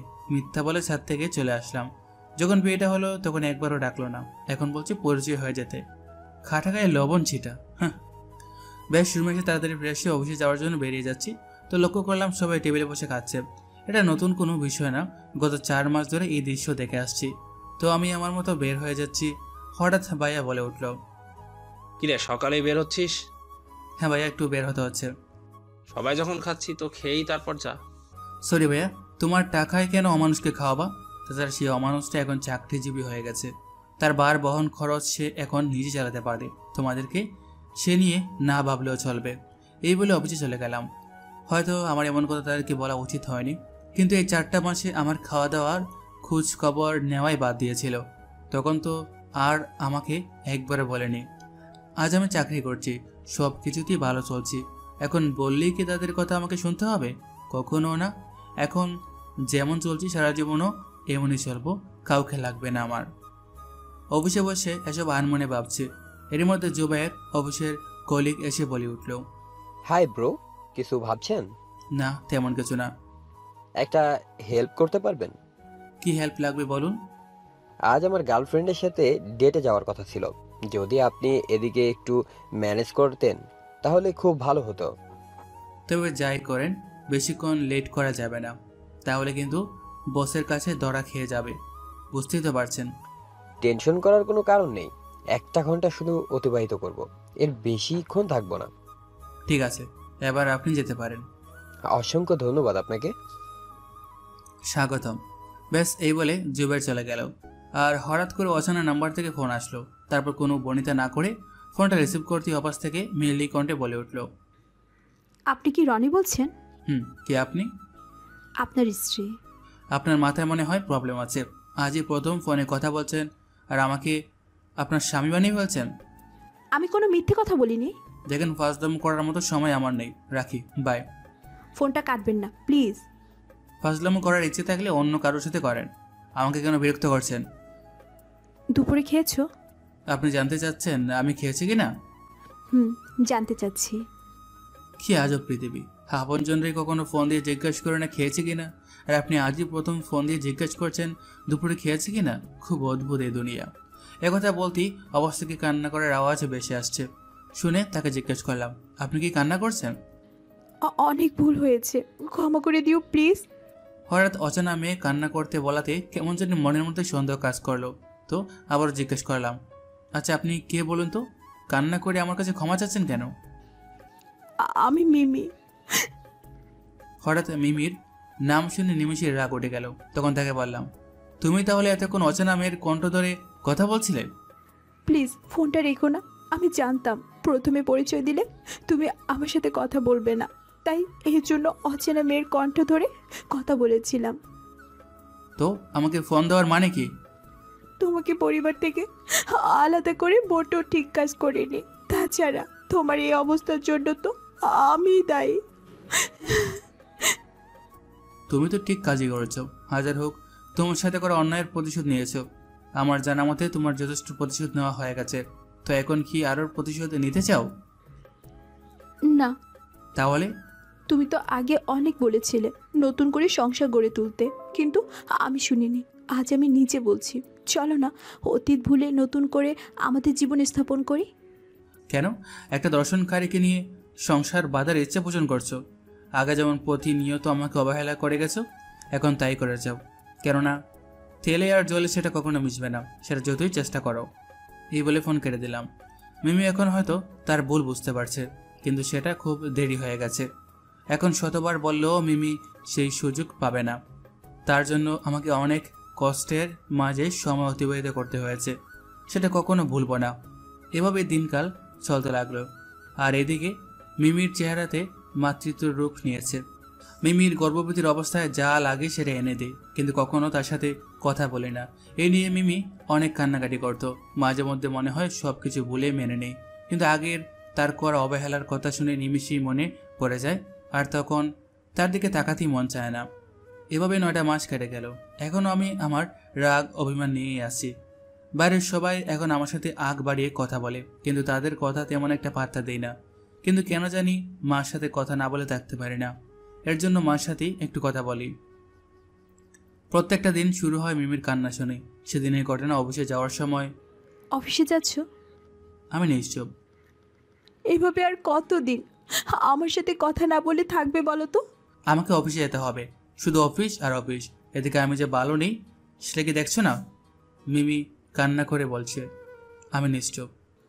প্লিজ এইভাবে নিশ্চুপ থেকে আর আমাকে কষ্ট দিও না। তুমি আমার কাছে প্রতিশোধ নিতে আসছিলে, আর তোমার প্রতিশোধও নেওয়া হয়ে গেছে। এখন নতুন করে কি বোঝাতে চাচ্ছ? সব কিছু বললে তোমাকে মেনে নিব? হ্যাঁ, নিলে ক্ষতি কি? ক্ষতি করার কথা বলছো? আমার রঙিন জীবনটা এখন সাদা কালোতে পরিণত হয়েছে শুধুমাত্র তোমার কারণে। আমি শুধু একটা ভুল করেছি, তার বিনিময়ে জেল থেকে শুরু করে নিজের পরিবার পর্যন্ত আমাকে অবহেলা করেছে। সেদিনের কথা আমি ভুলে যাব কখনো না। মিমি নিশ্চুপ। প্রথমে তো তোমাকে কম অনুরোধ করিনি, সবসময় তোমার কাছে হাত জোর করে ক্ষমা চেয়েছি, আর বলেছি চলো না মিমি সব কিছু ভুলে নতুন করে সংসার গড়ে তুলি। কিন্তু তুমি আমাকে প্রতিনিয়ত ঘৃণা আর অবহেলা করে গেছো। এছাড়া তুমি তো আমাকে অনেক ভালোবাসতে। একসময় সে কথা ভেবে কি ক্ষমা করে মেনে নিতে পারতে না? ঠিকই পারতে, কিন্তু তোমার মনের প্রতিশোধকে সবসময় প্রাধান্য দিয়ে আসছো। এখন তো তোমার প্রতিশোধ নেওয়া শেষ, এখন কেন বলছো মেনে নিতে? নিশ্চুপ হয়ে মিমি কান্না করে যাচ্ছে। সব কিছুর একটা সীমাবদ্ধ থাকে, আর সেটা তুমি অতিক্রম করছো। তাহলে আমাদের সন্তানের কি হবে? মেরে ফেলবো তাকে? আমি কি তোমাকে সে কথা একবারও বলেছি? তাহলে সে আমার কাছেই থাকবে। আমার কি হবে? আগে যেমন আমাকে ঘৃণা আর অবহেলা করে গেছো সেটাই করবে। এটা কি আমার সমাধান হবে? তাছাড়া এক কাজ করতে পারো। কি? কাগজে কলমে আমরা যেহেতু স্বামী স্ত্রী, তুমি কখনো তোমাকে স্ত্রী বলে মেনে নিব না। সেটা হলে তুমি আমার কাছে থাকতে পারবে। আমার কথা শুনে মিমি কান্না করে বলল, আমি তোমার কথাতে রাজি, তারপরও এভাবে আর তোমার কাছ থেকে দূরে সরিয়ে থাকতে পারবো না। ব্যাস, মিমিকে নিয়ে এক ছাদের নিচে থাকলেও কখনো ভুলেও তার দিকে তাকাই না। মিমি অনেক চেষ্টা করে আমার মন জয় করার জন্য, কিন্তু তার এসব কাজে কখনো পাত্তা দেই না, এড়িয়ে চলি। আজ যেহেতু শুক্রবার বাড়িতে থাকতে হচ্ছে, তো ছাদে দাঁড়িয়ে থেকেই ফেসবুকিং করছিলাম। হঠাৎ আপু এসে বলতে লাগলো, কিরে কেমন আছিস? ভালো। এই বলে ফোনে আবার মনোযোগ দিতে লাগলাম। আজ কতদিন পর বাড়িতে আসলাম, আমাকে কিছু জিজ্ঞেস করবি না? জিজ্ঞেস করার মতো সময় আমার কাছে নেই। এই বলে আমার রুমে চলে আসলাম। কয়েক মাস পর আপু বাড়িতে আসলো, আর তার সাথে এমন উল্টা বাজে ব্যবহার করে দিলাম, কেননা তার বলা কথাগুলো আমি এখনো ভুলিনি। তো আমি আমার মতো রুমে এসে ফেসবুকিং করছি। এরই মধ্যে মা এসে বলতে লাগলো, তানজিলা অনেকদিন পর বাড়িতে আসছে, আর তার সাথে উল্টাপাল্টা কথা বাঁচিয়ে ফেললি। মার কথা শেষ হয়নি, এর মধ্যে আপু এসে বলল, মা আমি শুধু তাকে জিজ্ঞেস করলাম কেমন আছে, সে বলল ভালো, কিন্তু যেই আমার কথা তাকে জিজ্ঞেস করতে বলছি তখনই বলে কিনা তার কাছে সময় নেই। এটা কোনো কথা? রনি তানজিলাকে সরি বল। ও আমার কে হয় যে তাকে আমি সরি বলবো? এই ভুলে গেছিস আমি তোর বড় আপু হই? আমার কোনো বড় আপু নেই, যেটা ছিল সে আমাকে ছোট ভাই বলে অস্বীকার করেছে। ব্যাস, আমার কথা শুনে মা বুঝতে পারলো কেন আমি আপুর সাথে এমন রিয়েক্ট করলাম। মা চলে গেল এবং আপুও বুঝতে পারলো কেন তাকে এসব বলছি। তো হঠাৎ আপু বলে উঠলো, সরি রে, অতীতের কথাগুলো এখন ভুলে যা। তাছাড়া তুই আমার শ্বশুরবাড়িতে একবারও বেড়াতে গেলি না, কেন বলতো? কেউ বললো তো যেতাম। আমি বলছি এখন থেকে প্রায় আমাকে দেখতে যাবি। সেটা আর সম্ভব না। কেন? আগে তো আর বলিসনি। তো কি হয়েছে, এখন থেকে যাবি? না রে আপু, সেখানে আর নির্লজ্জের মতো যাওয়া ঠিক হবে না।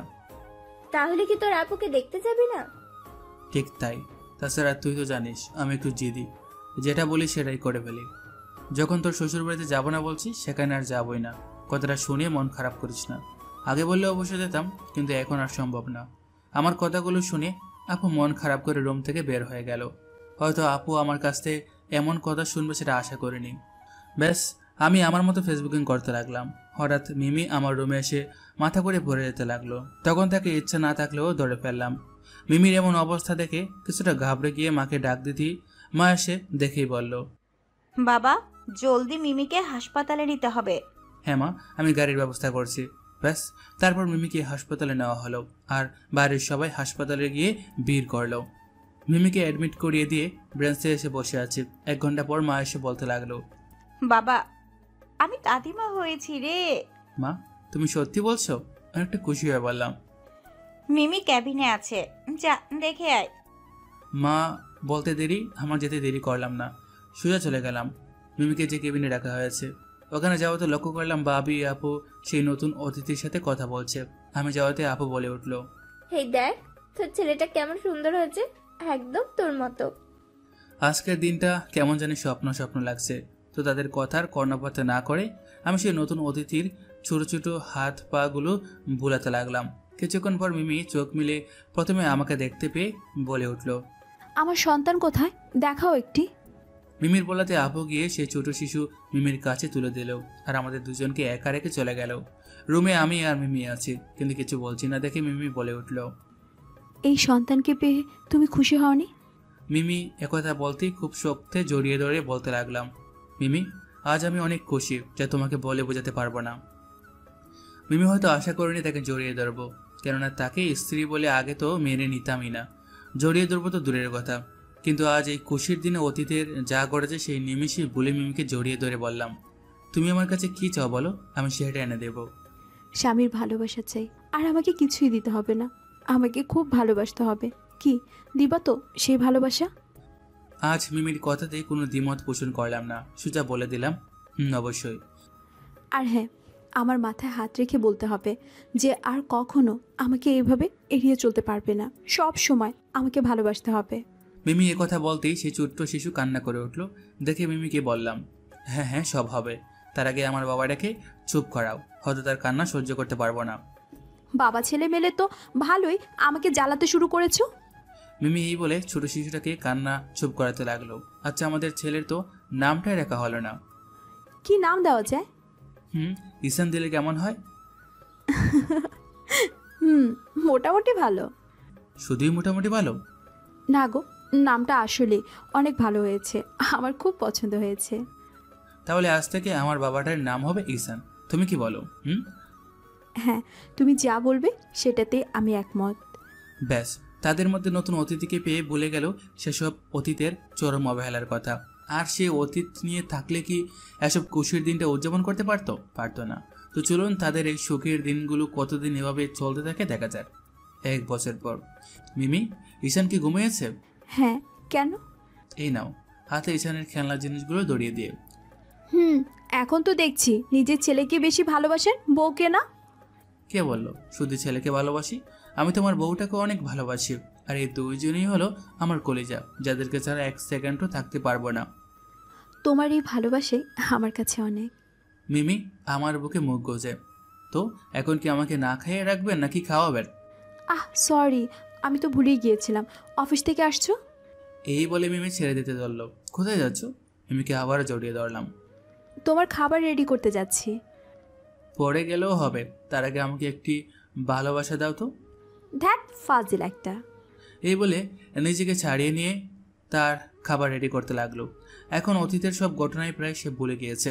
তাদের মান অভিমান শুধু ঈশানকে কেন্দ্র করে সব কিছু ভুলে নতুন করে তারা শুরু করেছে তাদের এই সুখ। আদৌ কি সইবে? নিয়তি কি তাদের এই সুখটাকে থাকতে দিবে? তো চলুন গল্পের মূল পয়েন্টে আসি। বালিতে যাচ্ছে তাদের ছোট্ট ঈশানকে নিয়ে।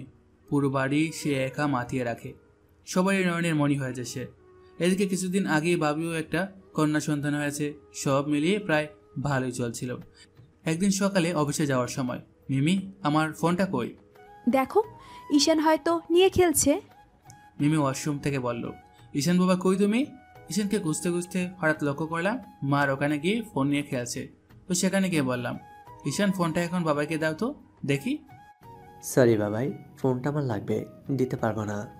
ফোন দিয়ে তুমি কি করবা? না বাবাই, আমার লাগবে। ঈশান ফোন হাতে নিয়ে, আচ্ছা ঠিক আছে, এখন থেকে তাহলে এই ফোনটা তোমার। ঈশানকে কুলে নিয়ে এর মধ্যে মিমি এসে বলল, ফোন পেয়েছো? ফোনটা বুঝে আজ আর নিয়ে যেতে পারবো না। ঈশান ফোনটা বাবাকে দিয়ে দাও। বলছি না আমার ফোন লাগবে। তা কাউকে কিছু বলো না, ফোনটা ওর কাছে থাক। দিন দিন তুমিও ঈশানকে লাই দিয়ে মাথায় তুলছো। ঈশানকে কুলে নিয়ে মিমি বলল, আজ নয়, ফোনটা ঈশানের কাছে থাক। এবার খুশি তো আমার বাবাটা? হ্যাঁ অনেক। আচ্ছা ঠিক আছে, আমার অফিসে যেতে হবে, লেট হয়ে যাচ্ছে। মিমি খাবার রেডি আছে তো? হ্যাঁ আসো। তারপর সকালের খাবার খেয়ে অফিসে রওনা দিলাম। ব্যাস অফিসে গিয়ে ফুরফুরে মনে নিয়ে কাজ করতে লাগলাম। হঠাৎ মাথাটা কেমন যেন চক্কর দিয়ে উঠলো আর চোখে ঝাপসা দেখতে লাগলাম। কিছুক্ষণ পর সেটা এমনি ঠিক হয়ে গেল। বেশি একটা গুরুত্ব দিলাম না, আমি আমার মতো অফিসে কাজ করতে লাগলাম। তবে একটা ব্যাপার খুব ভাবাচ্ছে, অল্পতেই কেমন জানি হাঁপিয়ে যাচ্ছি। বিষয়টা কেমন খটকা লাগছে। শুধু একদিন ঘটনা ঘটেনি, অফিস টাইমে প্রায় হতো, সেটাকে অবশ্য আমি এড়িয়ে যেতাম। এভাবে কিছুদিন যাওয়ার পর অফিস থেকে রাতে বাড়ি ফিরছি, এমন সময় মাথা করে রাস্তায় পড়ে গেলাম। চোখটা আস্তে আস্তে বন্ধ হয়ে আসলো। তারপর আর কিছু মনে নেই। যখন চোখটা খুললাম তখন নিজেকে হাসপাতালে আবিষ্কার করলাম আর লক্ষ্য করলাম পাশে মিমি, মা, ভাইয়া, বাবি, আবার আপুও দেখছি কান্না করছে। তাদের এই অবস্থা থেকে একটু ঘাবড়ে গিয়ে তাদের সবার উদ্দেশ্যে বললাম, তোমরা সবাই কান্না করছো কেন? ব্যাস আমার কথা শুনে তারা সবাই আমার কাছে আসলো আর বলল, বাবা, ডাক্তার মিথ্যা কথা বলছে, তুই খুব শীঘ্রই ভালো হয়ে যাবি।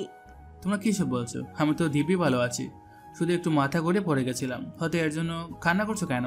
এর মধ্যে আপু বলে উঠলো, ছোট তুই চিন্তা করিস না, মা এমনি বলছে, তোর কিছুই হয়নি। আপু আমার কি হয়েছে বলতো?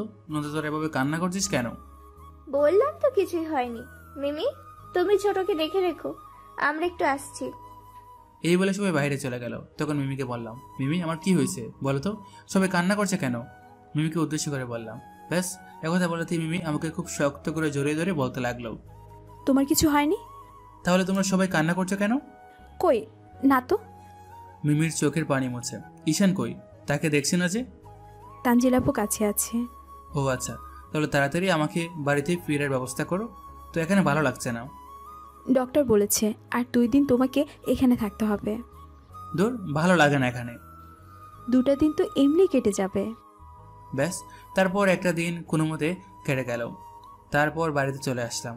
যদিও হাসপাতালে আমাকে থাকতে বলা হয়েছে, কিন্তু ওখানে থাকতে আমার কাছে আনইজি লাগছে দেখে বাড়িতে চলে আসলাম। বাড়িতে এসে লক্ষ্য করলাম সবাই কেমন নীরব হয়ে আছে। আগের মতো কারো মুখে হাসি রেখা নেই। মিমিও কেমন সবসময় আড়ালে কান্না করে। যদি কখনো তাকে জিজ্ঞেস করা হয় কেন কান্না করছে, তখন মিমি সেটা না বলে এড়িয়ে যায়। বাড়িতে সবার এমন কান্না দেখে কেমন জানি মনে হতে লাগলো তারা কোনো একটা বিষয় আমার কাছে লুকাচ্ছে। এভাবেই আরও কিছুদিন কেটে গেল। নিজের মধ্যে অনেক পরিবর্তন আসতে লাগলো, যেটা আগে কখনো ছিল না। অফিসে গেলে বেশিক্ষণ কাজ করতে পারি না, অল্পতেই হাঁপিয়ে যায়। মাঝে মধ্যে চোখ আন্দার দেয়, সব কিছুতেই কেমন ঝাপসা দেখি। আর মাঝে মধ্যেই এমন মাথা ব্যথা ওঠে, সেটা সহ্য করার মতো না। বাড়িতে থেকেও সবাই নীরব হয়ে আছে, কারো মুখে হাসির রেখা নেই। তাদের এই দৃশ্য আমাকে খুব ভাবাতো। কেন তারা এমন নিশ্চুপ হয়ে আছে জানতে খুব ইচ্ছে করত। শুক্রবারে সাধারণত অফিস বন্ধই থাকে, তো বাড়িতেই থাকতে হয়। আগের মতো আর কোনো আড্ডা নেই বললেই চলে। তো ঈশানের সাথে ফোনে গেম খেলছিলাম, এর মধ্যে ঈশানকে বলে ফেললাম, আচ্ছা বাবা, ধরো একদিন আমি হারিয়ে গেলাম কোন এক অজানা জায়গায়, তখন কি আমাকে খুঁজে বের করতে পারবে? আমার বাবাইকে হারিয়ে যেতে দিবই না, তাহলে খুঁজবো কেন? না, যদি হারিয়ে যায়। এর মধ্যে মিমি আসলো আর ঈশানকে বলল, ঈশান তোমার খাবার রেডি, চলো খেয়ে নিবে। মা মা হ্যাঁ বলো, শুনছি। দেখো না বাবাই কি বলে। কি বলে তোমার বাবাই?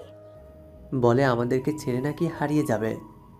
ছোট ঈশানের কাছ থেকে এমন কথা শুনে মিমি ভীষণ রেগে গিয়ে বলতে লাগলো, তোমার বাবাইকে ছেড়ে দিলে তো সে হারিয়ে যাবে, আর যদি হারিয়ে যেতে মন চায় তাহলে আমাদেরকে সাথে নিয়ে তাকে যেতে হবে। হ্যাঁ, এবার ঠিক আছে, আমিও বাবাইয়ের সাথে হারিয়ে যাব। কি মজা, কি মজা। বাবা, তুমি একটু টেবিলে গিয়ে বসো, আমি এক্ষুনি আসছি। মিমির বলাতে ছোট ঈশান টেবিলে গিয়ে বসলো। ব্যাস, মিমি তার হাজব্যান্ডকে বকতে শুরু করে দিল। এই, তোমার কমন সেন্স নেই? ছোট বাচ্চাদের সাথে এসব কি অলক্ষণী কথা বলো? হ্যাঁ, হারিয়ে যাবে মানে কি? আরে তুমি এমন রিয়াক্ট করছো কেন? আমি সত্যি সত্যি তোমাদের ছেড়ে চলে যাব? তাছাড়া কথাটা আমি এমনি ঈশানকে বলছি। এমনি বলো আর যাই বলো, নেক্সট টাইম যেন আর এমন কথা না শুনি। আমার বউ তো দেখি অনেক রাগ করে ফেলছে। এই বলে মিমিকে আলতো করে জড়িয়ে ধরতেই মিমি বলে উঠল, জড়িয়ে ধরলে কেন ছাড়বো আমাকে?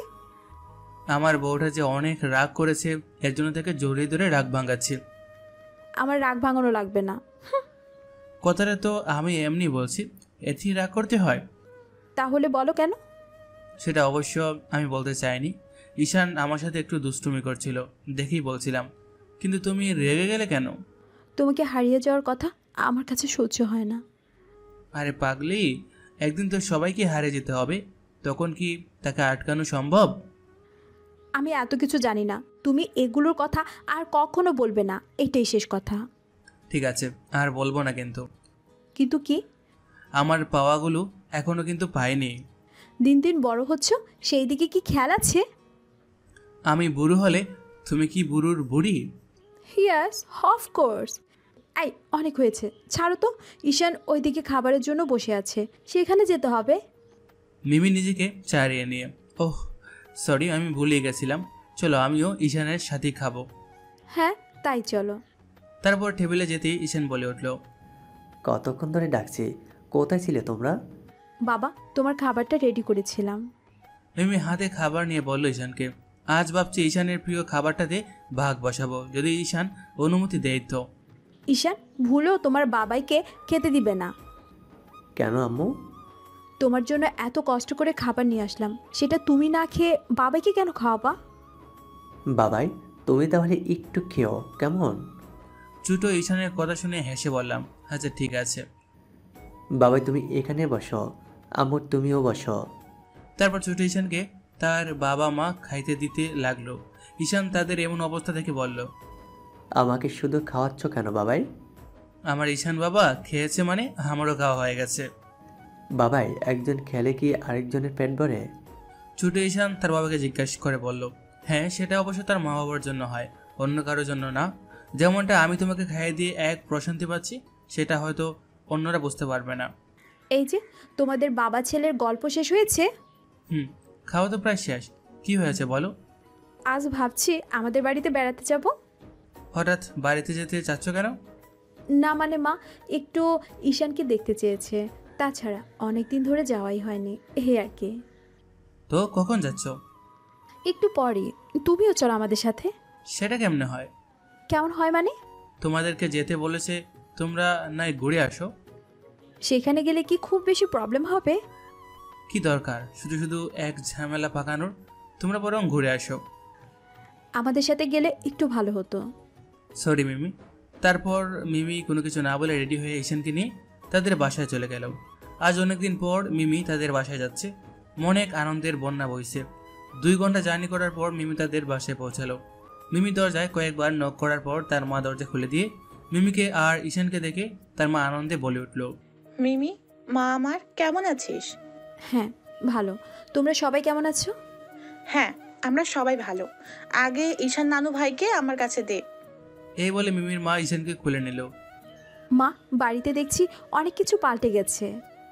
কিছুই পাল্টে নেই, অনেক দিন পর আসলি তো এর জন্য এমন লাগছে। হঠাৎ মিমির মা বলে উঠল, রনি কি আগের মতোই বকাটে আছে, নাকি তাকে আরো টাইট দিতে হবে? না মা, ও এখন অনেক ভালো হয়ে গেছে। ভালো হয়েছে সত্যি বলছিস, নাকি তাকে ভয় পাচ্ছিস? না, ভয় পাচ্ছি না। তাহলে সত্যিটা বলছিস না কেন? মা, আমি কল্পনাও করতে পারিনি যে তাকে এভাবে শাস্তি দিতে পারবো। তুই কি সত্যিই তাকে শাস্তি দিয়েছিস? হ্যাঁ মা, একটু না অনেক। কেমনে দিলি একটু বল তো। শোনো তাহলে। মিমি এই বলে সেখানে শুরু থেকে শেষ পর্যন্ত যা ঘটেছে সেটা তার মাকে বলল। তার মা শুনে অবাক হয়ে বলল, কি বলছিস এসব? হ্যাঁ মা, সত্যি বলছি। নিজের আপনজনকেও এভাবে কষ্ট দিতে পারে? প্রথমে ভেবে নিয়েছিলাম আমার প্ল্যানে কিছু করতে পারবো না, কিন্তু যেই দেখলাম ওর পরিবার ওকে সাপোর্ট দিচ্ছে না, সেই সুযোগে আমি আমার প্রতিশোধ ভালোভাবেই নেই। এমনটা তো কখনো ভেবে দেখিনি। আমিও ভাবিনি। কিন্তু কিন্তু কি? মাঝে মধ্যে ওর দিকে তাকালে নিজেকে কেমন অপরাধী মনে হয়। যদিও সে একটা অন্যায় করে ফেলেছে, তারপরও আমার কেমন জানি মনে হতে লাগলো আমি তার প্রতি শাস্তিটা একটু বেশি প্রয়োগ করে ফেলেছি। তুই একদম তার সঠিক জবাব দিয়েছিস। না মা, তুমি ভুল বললে। তাছাড়া আমাকে এখনো অনেক ভালোবাসে। আফসোস সেটা বেশি দিন আর টিকবে না। এই বলে মিমি তার মাকে জড়িয়ে ধরে কান্নায় ভেঙে পড়ল। হঠাৎ তার মেয়ের কান্না দেখে ঘাবড়ে গিয়ে জিজ্ঞেস করলো, কি সব বলছিস? টিকবে না মানে? মা, তোমার মনে আছে একটা সময় ওকে কত অভিশাপ দিয়েছি? হ্যাঁ, তা তো রাগের মাথায় বলেছিলি, কিন্তু তুই এসব এখন বলছিস কেন? মা, আমার দেওয়া অভিশাপ যে তার লেগেছে। তুই এগুলো কি বলছিস? আমি কিছুই বুঝতে পারছি না। মা, ও আর বেশি দিন বাঁচবে না। বাঁচবে না মানে? তার কি হয়েছে? মিমির কান্না যেন বাদই মানছে না। ডক্টর বলেছে ওর নাকি ব্রেন টিউমার হয়েছে। সেটা অবশ্য ও জানে না, নয়তো ভেঙে পড়তো। শুধু আমরাই জানি, কিন্তু তাকে বুঝতে দেয়নি যে তার ব্রেন টিউমার হয়েছে। হঠাৎ তার মেয়ের কাছ থেকে এমন কথা শুনবে সেটা কখনো কল্পনা করতে পারেনি। তারপর নিজেকে সামলে নিয়ে তার মেয়ে বলতে লাগলো, মা, তুই সত্যি বলছিস? হ্যাঁ, ও যদি আমাকে ছেড়ে চলে যায় তো আমি কিভাবে একা জীবন পার করব? তাছাড়া ওকে যে এখন খুব ভালোবেসে ফেলেছি। একটা কথা কি জানিস মা, মানুষ যতই অপরাধ করুক না কেন, তাকে মন থেকে কখনো অভিশাপ দিতে নেই। আজ তার প্রমাণ পেলে তো সারা জীবন এখন সেই ভুলের মাসুল দিতে হবে। তারপরও মা, চেষ্টা করে দেখো, যদি মহান আল্লাহ তাআলা একটু ফিরে তাকায়। দোয়া করো যেন তার রোগটা মহান আল্লাহ তাআলা নিরাময় করে দেন।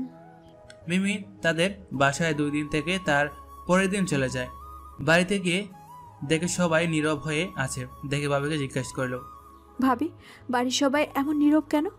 হঠাৎ ভাবি এমন একটা কথা বলে উঠলো যেটা শুনে মিমি ঠাস করে ফ্লোরে বসে পড়লো আর অজুর দ্বারায় চোখ থেকে জল ছাড়তে শুরু করলো। মিমি, সব আশা এখন শেষ হয়েছে। কেন, কি হয়েছে? যেদিন তুমি বাসায় চলে গেলে সেদিন রনি কিছু একটা খুঁজতেই হঠাৎ তার ব্রেন টিউমার রিপোর্টটা পেয়ে যায় আর পাগলের মতো কথা বলা শুরু করে দেয়। কিছুক্ষণ আগে পাগলামি করতে করতে হঠাৎ অজ্ঞান হয়ে ফ্লোরে পড়ে যায়। তো কিছু না ভেবে তাকে হাসপাতালে নেওয়া হয়। হঠাৎ ভাবি এমন একটা কথা বলে উঠলো যেটা শুনে মিমি ঠাস করে ফ্লোরে বসে পড়ল আর অঝোর ধারায় চোখ থেকে জল ছাড়তে শুরু করলো। তারপর কোনো কিছু না ভেবে হাসপাতালে চলে গেল আর সেখানে গিয়ে লক্ষ্য করলো অজ্ঞান অবস্থায় শুয়ে আছে তার পাশে ভাইয়া, মা, আপু, তারা বসে কান্না করছে। তাদের এই অবস্থা দেখে মিমি আরও ঘাবড়ে সেখানে গিয়ে দাঁড়াতে অজ্ঞান হয়ে পড়ে গেল। সবাই সেখানে থাকার কারণেই মিমিকে ধরে ফেলল। কিছুক্ষণ পর মিমির জ্ঞান ফিরে নিজেই হাসপাতালের বেডে আবিষ্কার করলো নিজেকে আর লক্ষ্য করলো তার শাশুড়ি মা কাছেই বসে আছে। হঠাৎ মিমি অস্থির হয়ে তার শাশুড়ি মাকে বলল, মা, ও এখন কেমন আছে? প্লিজ আমাকে একটু ওর কাছে নিয়ে যান। বৌমা, শান্ত হও প্লিজ। আমার ছেলের কিচ্ছু হয়নি। মা, আপনি সত্যি বলছেন তো? মিমির অজানা এক ভয় বলতে লাগলো, হ্যাঁ মা, কিচ্ছু হয়নি আমার ছেলের। তাহলে আমাকে সেখানে নিয়ে চলুন প্লিজ। বেশ। তারপর মিমিকে সেই কেবিনে নিয়ে যাওয়া হলো। মিমি তার স্বামীকে দেখেই অঝোর ধারায় চোখ থেকে জল ছাড়তে লাগলো আর নিজেকে শতবার গালি দিতে লাগলো যে তার দেওয়া অভিশাপের জন্যই আজ তার স্বামীর এমন অবস্থা। মিমি এইসব আনমনে ভেবে নিজেই অনেক অনুতপ্ত হচ্ছে। এর মধ্যে ডাক্তার এসে বলতে লাগলো, এই রোগীর পরিবারজন কোথায়? ডক্টর, আমাকে বলতে পারেন। আপনি রোগীর কি হন? স্ত্রী। ও আচ্ছা, তাহলে আপনাকে বলা যেতে পারে। জি বলুন। আপনার হাজবেন্ড মানসিকভাবে খুব ভেঙে পড়েছে।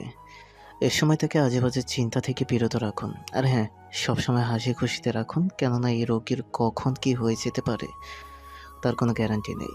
আবার আল্লাহর রহমতে ভালো হতে পারে। ডক্টর, ভালো হবার কি কোনো চান্স নেই?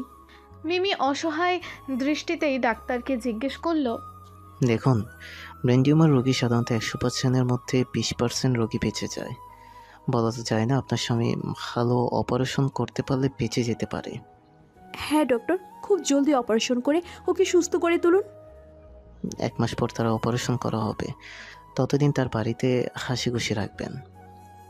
আর হ্যাঁ, উনি কিন্তু মানসিকভাবে অনেক ভেঙে পড়েছে, সেদিকে একটু লক্ষ্য করবেন যাতে কোনো অঘটন ঘটতে না পারে। হ্যাঁ ডক্টর, অবশ্যই তাকে টেক কেয়ার করব। এই বলে ডাক্তার চলে গেল। তারপর একদিন থেকে বাড়িতে রিলিজ করে দিল। এখন সেও জানতে পেরেছে তার কি মরণবেদী রোগ হয়েছে, আর সেই রোগ থেকে হাতে গোনা 2-1 বাঁচতে পারে। এই ভেবে সে অনেকটাই মানসিকভাবে ভেঙে পড়েছে। খাবারের প্রতি তার একটু আগ্রহ নেই, আর সব সময় মন খারাপ করে চুপচাপ হয়ে থাকে। এ দেখে মিমি অনেকটাই কষ্ট পেত আর বলতো, আচ্ছা, তুমি যদি এভাবে সব সময় মন খারাপ করে থাকো তাহলে সেটা আমার কাছে কেমন লাগে বলো তো? আমি নিশ্চুপ। কি হলো, জবাব দাও। হঠাৎ মিমিকে জড়িয়ে ধরে বলতে লাগলাম, মিমি, আমি অনেক দিন বাঁচতে চাই, এত তাড়াতাড়ি তোমাদেরকে ছেড়ে যেতে চাই না। তোমার কিচ্ছু হয়নি, ডক্টর এমনি একটা কথা বললো, আর সেই কথা নিয়ে তুমি এখনো ধরে আছো? মিমি তার স্বামীকে মিথ্যা আশ্বাস দিয়ে বলে, মিমি, কেন সত্যটা গোপন রাখছো? আমি নিশ্চুপ, আমি হয়তো বেশি দিন বাঁচতে পারবো না। একথা একবার ভাবলে কেমন জানি প্রথমে ঈশানের কথা আগে মনে পড়ে। শুধুমাত্র তোমার আর ঈশানের জন্য আমি অফিসের ট্যুরে যাওয়া বাদ দিয়েছিলাম। কেন জানো? নিশ্চুপ হয়ে মিমি কান্না করে যাচ্ছে। সেখানে গেলে 1 সপ্তাহের মতো তোমাদেরকে না দেখে থাকতে হবে এ ভেবে যায়নি, কিন্তু নিয়তি এখন আমাকে এমন জায়গায় নিয়ে যাচ্ছে সেখানে তোমাদেরকে কাউকে দেখতে পারবো না। তার বলা কথাগুলো শুনে মিমির কলিজায় রক্তক্ষরণ হতে লাগলো। সে কোনোভাবে নিজেকে শান্ত রেখে কথা বলতে পারছে না, চোখ থেকে শুধু অঝোর ধারায় জল ফেলছে। দেখেই তার হাজব্যান্ড বলে উঠল, মিমি, তুমি কেন কান্না করো? তাছাড়া তোমাকে খুব শক্ত হতে হবে, কত দায়িত্ব পড়বে তোমার উপর, এসব কিছু তোমাকে একা সামলাতে হবে। বেশ, মিমি আর নিজেকে কন্ট্রোল করতে পারলো না, তাকে জড়িয়ে ধরে কান্নায় ভেঙে পড়লো আর বলতে লাগলো, প্লিজ আর এসব বলে আমাকে কষ্ট দিও না, এমনিতে অনেক কষ্টের মধ্যে রয়েছি। বাস্তবকে যে মেনে নিতেই হবে, একথা বলতে আমারও চোখের পানি অজুর দ্বারায় গড়তে থাকলো। মিমি আমার এমন অবস্থা দেখে বলতে লাগলো, তুমি আর এক ফোঁটাও চোখের জল ফেলতে পারবে না। এই বলে মিমি তার স্বামীর চোখের পানি মুছে দিল। আমি তো চোখের জল ফেলতে চাই না, তারপরও কেন জানি আটকাতে পারি না। কে কি বললো না বললো সে নিয়ে তুমি এত ভেঙে পড়লে চলবে না, তোমাকেও শক্ত হতে হবে। হ্যাঁ, চেষ্টা করব।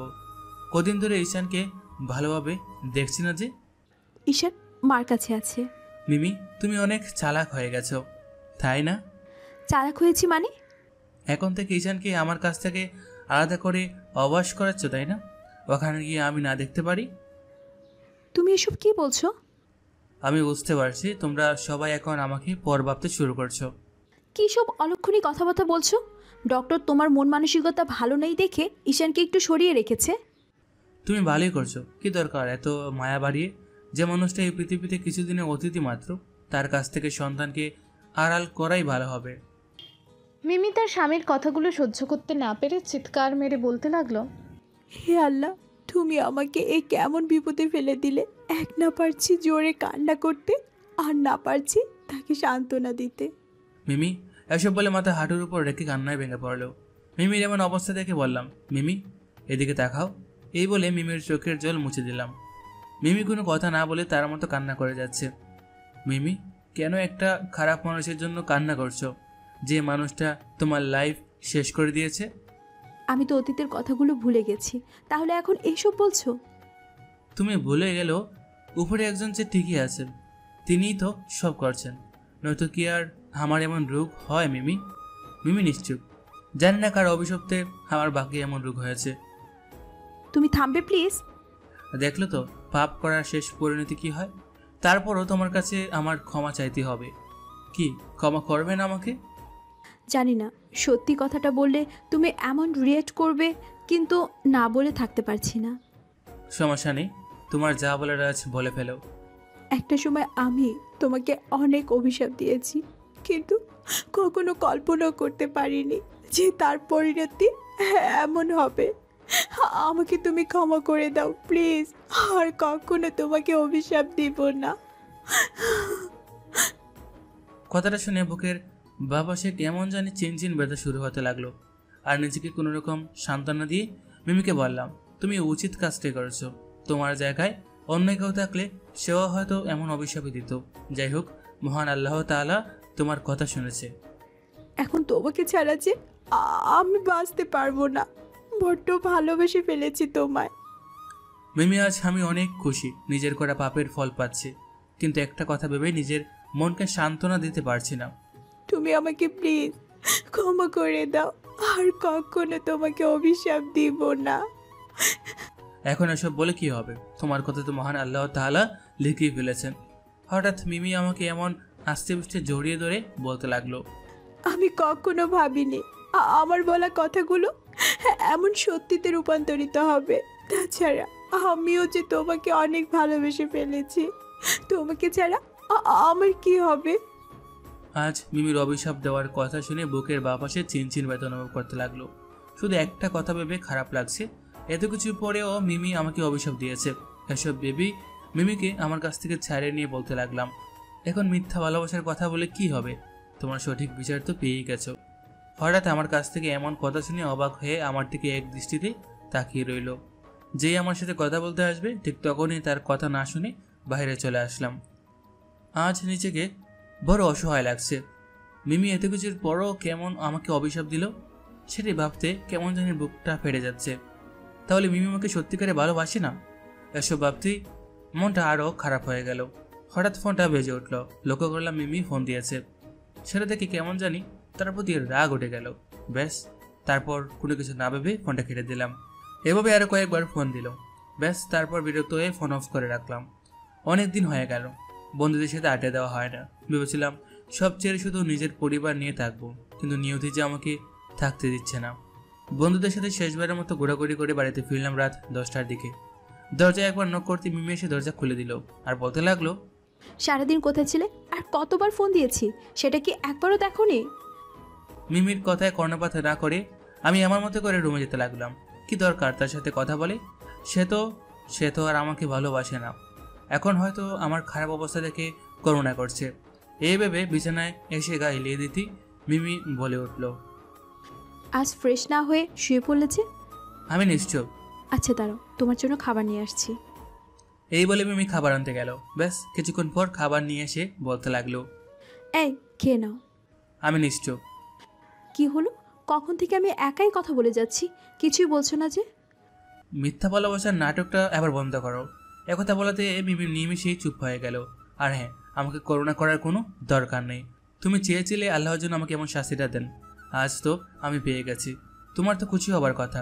আল্লাহ তাআলা তোমার ডাক শুনেছে, শুকরিয়া আদায় করো, যেন আরও তাড়াতাড়ি তোমাদের চোখের সামনে থেকে আড়াল হতে পারি। চুপ করো প্লিজ। বলতে কিছু বলনি। তুমি বিশ্বাস করো, আমি তোমাকে এখন মন থেকেই ভালোবাসি। অতীতে হয়তো তোমাকে ঘৃণা করেছি, কিন্তু এখন তোমাকে মনে প্রাণে ভালোবাসি। মিথ্যা, সব কিছু মিথ্যা। সত্যি বলছি, আমি তোমাকে এখন অনেক ভালোবাসি। থাক, আর মিথ্যা বলে মায়া বাড়িও না। এই বলে চোখ বুজে ঘুমানোর চেষ্টা করলাম। কিছুক্ষণ পর অনুভব করলাম কে জানি আমার গায়ে হাত রেখে বলছে। না খেয়ে ঘুমিয়ে পড়লে? চোখ মিলে লক্ষ্য করলাম মিমি আমার গায়ে হাত রেখে বলছে। দেখে নিমিষেই তার হাত সরিয়ে দিয়ে বললাম, এই তোমাকে না মানা করলাম ভালোবাসার মিথ্যা অভিনয়টা না করতে? না খেয়ে ঘুমালে তো শরীর খারাপ করবে। শরীর খারাপ হলে আমার হবে, তাতে তোমার কি? কেন পাগলামি করছো বলো তো? খাবার জন্য জোর করে। এখন এসব করে তুমি কি বোঝাতে চাও? অনেক বেশি ভালোবাসো আমাকে? কি শুরু করেছো বলো তো? খেয়ে নাও প্লিজ। মিমি খাবারের জন্য অনেকটাই জোর করে। এসব খাবার তো জীবিত মানুষের জন্য, মৃত মানুষের জন্য নয়। আর আমি তো জীবিত হয়েও মৃত মানুষদের মতো বেঁচে আছি। মিমি নিশ্চুপ হয়ে মিমি কান্না করে যাচ্ছে। হে আল্লাহ, মানুষ মানেই তো ভুল, আর আমি শুধু একটা ভুল করেছি। তার বিনিময়ে আমাকে তিলে তিলে শাস্তি দিয়ে নিচ্ছ কেন? তার থেকে একবারই উঠে নাও। এবার থামবে একটু? আর সহ্য করতে পারছি না তোমার বলা প্রতিটা কথা। আমার কলিজায় রক্ত ক্ষরণ হচ্ছে।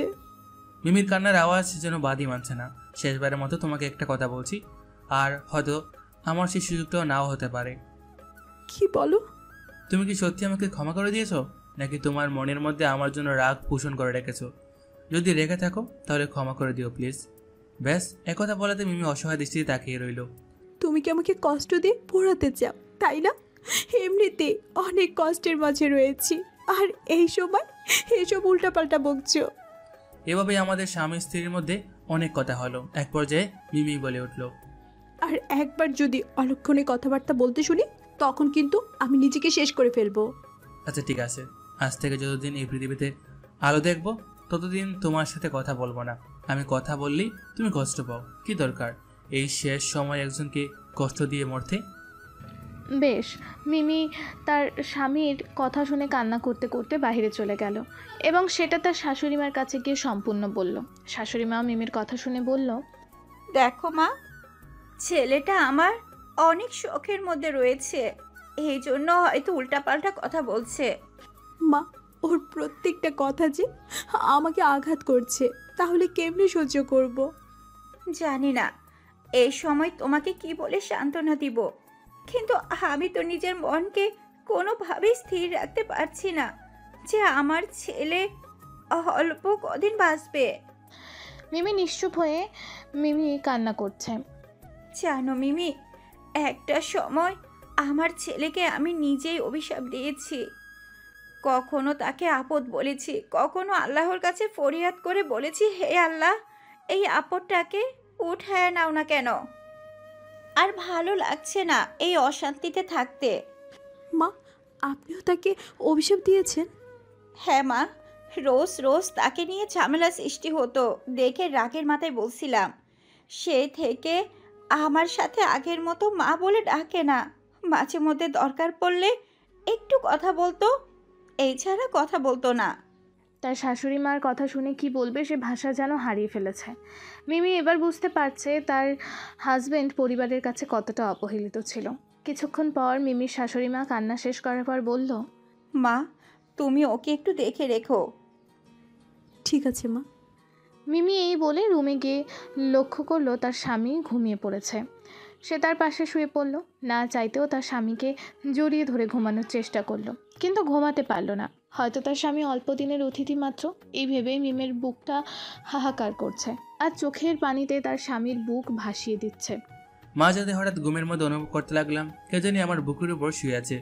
সেটা দেখার জন্য চোখ মেলে তাকাতে দেখতে পারলাম মিমি আমার বুকে মাথা রেখে কান্না করছে। কিছু বলতে চেয়েও বলতে পারলাম না, চুপ করে আছি। মিমি টের পেয়ে বলে উঠল, সরি, বিরক্ত করে ফেললাম। আমি নিশ্চুপ। আজ কেন জানি দু চোখের পাতা এক করতে পারছি না। কথা বলার ইচ্ছা না থাকার পরেও বলে ফেললাম, কেন? আমার স্বামী যে আমাকে ভুল ভাবছে। কই, কি ভুল ভাবলাম? সে তো বলছে তার সাথে নাকি মিথ্যে ভালোবাসার অভিনয় করছি। মিথ্যা তো কিছু বলেনি। তোমার এই কথার জন্য আজ সারা রাত ঘুমাতে পারিনি, আর এখনো সে একই কথা বলছো। হঠাৎ মিমির এমন রিয়াকশন দেখে বলে ফেললাম, সত্যি আমাকে ভালোবাসো? হ্যাঁ, অনেক। মিমি আমার বুকে মাথা রেখে বলল, আমাকে ভালোবাসি কি হবে? আমি তো বেশি দিন পৃথিবীতে আলো দেখতে পারবো না। এই কথা বলতেই মিমি আমার মুখ চেপে ধরে বলল, অনেক বলেছো, আর না, এবার আমি বলবো, তুমি শুনবা। আমি নিশ্চুপ। কষ্ট কি শুধু তোমার একারই হচ্ছে? তোমার কষ্টতে আমার কষ্ট হয় না বুঝি? তাছাড়া এখন সব সময় কেমন জানি আমাকে আঘাত করে কথা বলছো, সেটাতে কি কষ্ট হয় না? এখন তোমার থেকে দ্বিগুণ আমি কষ্ট পাচ্ছি। মিমি এই বলে আমাকে জড়িয়ে ধরে কান্না করতে লাগলো। মিমির কথা শুনে বিবেকে নাড়া দিয়ে উঠলো। হ্যাঁ, আসলেই তো আমার কষ্টতে মিমিও অনেক কষ্ট পাচ্ছে, নয়তো কি আর এমন কান্না ভেঙে পড়তো না। তাকে আঘাত করা, কথা বলা আমার ঠিক হচ্ছে না। এসব বলে নিজের মনকে স্থির করলাম। এসব ভাবতে লক্ষ্য করলাম মিমির চোখের জলে আমার বুক ভিজিয়ে ফেলছে। তারপর তাকে সান্ত্বনা দিতে বললাম, মিমি এদিকে দেখাও। মিমির তুতনিতে হাত রেখে আমি নিশ্চুপ হয়ে কান্না করিয়ে যাচ্ছি। আমার বউটা সত্যি আমাকে অনেক ভালোবাসে, তাই না? মিমির মন ভালো করার জন্য বললাম আর কি। হঠাৎ মিমি তার স্বামীর কাছ থেকে এমন কথা শুনবে সেটা কল্পনাও করতে পারেনি, তাও আমার এমন সময়। তো মিমি নিজেকে সামলে নিয়ে বলল, হ্যাঁ, খুব ভালোবাসি।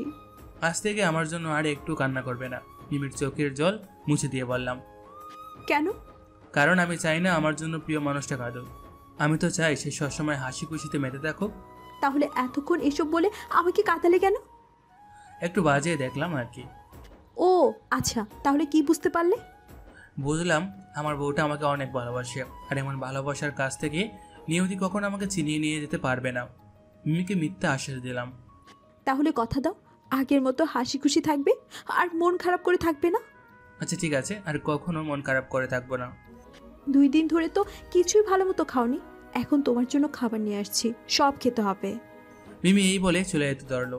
তখন তার হাত ধরে বললাম, থাক সকালে খেয়ে নেব নে, অনেক রাত হয়েছে, কষ্ট করার কোনো দরকার নেই, ঘুমিয়ে পড়ো। সেটা আর হচ্ছে না, খেয়ে তারপর তোমাকে ঘুমাতে হবে। এই বলে মিমি কিছুক্ষণ পরেই কয়েকটা খাবারের আইটেম নিয়ে আসলো আর বলল, এই খেয়ে নাও। মিমির কাণ্ড দেখে অনেকটাই অবাক হলাম, কেননা রাত 12টা বাজে, আর এমন সময় মিমি এতগুলো খাবার রেডি করে এনে খেতে বলছে। তারপর বললাম, এই এতগুলো খাবার কি আমার জন্য নিয়ে আসছো? হ্যাঁ, তোমার জন্যই তো নিয়ে আসলাম। এই মধ্যরাতে কি এতগুলো খাবার খাওয়া সম্ভব? হ্যাঁ সম্ভব, খেয়ে নাও তো। খাবার সামনে দিয়ে, আচ্ছা ঠিক আছে, আচ্ছা তাহলে তুমি আমাকে খাইয়ে দাও। ও এই ব্যাপার আগেই বললে হতো। এই বলে মিমি আমাকে খাইয়ে দিতে লাগলো। আজ মিমির এমন ভালোবাসার কাছে নিজেকে অনেক হ্যাপি মনে হচ্ছে, কিন্তু একটা বিষয় ভেবে নিমিষেই মনটা খারাপ হয়ে যাচ্ছে। সেটা হচ্ছে আমি তো এই মায়ের জালে বেশি দিন থাকতে পারবো না, নিয়তি যে আমাকে থাকতে দিবে না। হঠাৎ খাবার খাওয়ার মাঝে চোখ থেকে আপনা আপনি জল গড়িয়ে পড়তে লাগলো। মিমি সেটা দেখেই বুঝে ফেললো কেন এই চোখে জল গড়ছে। তারপর মিমি সেটা সহ্য করতে না পেরে বলে উঠলো, তুমি না কিছুক্ষণ আগে বললে সব সময় হাসি খুশি থাকবে, তাহলে চোখের জল ফেলছো কেন? কই না তো। এখন চোখের জল লুকিয়ে ফেলছো কেন? আজ সত্যি নিজেকে বড্ড অসহায় লাগছে, এভাবে তোমার কাছে বেশি দিন থাকতে পারবো না। কেন যে নিয়তি আমাকে এমন শাস্তি দিল।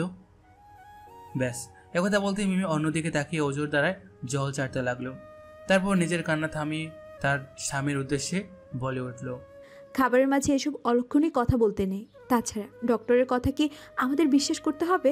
সেও ভুল রিপোর্ট আনতে পারে। আমি তো ডক্টরের কথা মানি না, তাহলে তুমি কেন তার কথা ধরে আছো?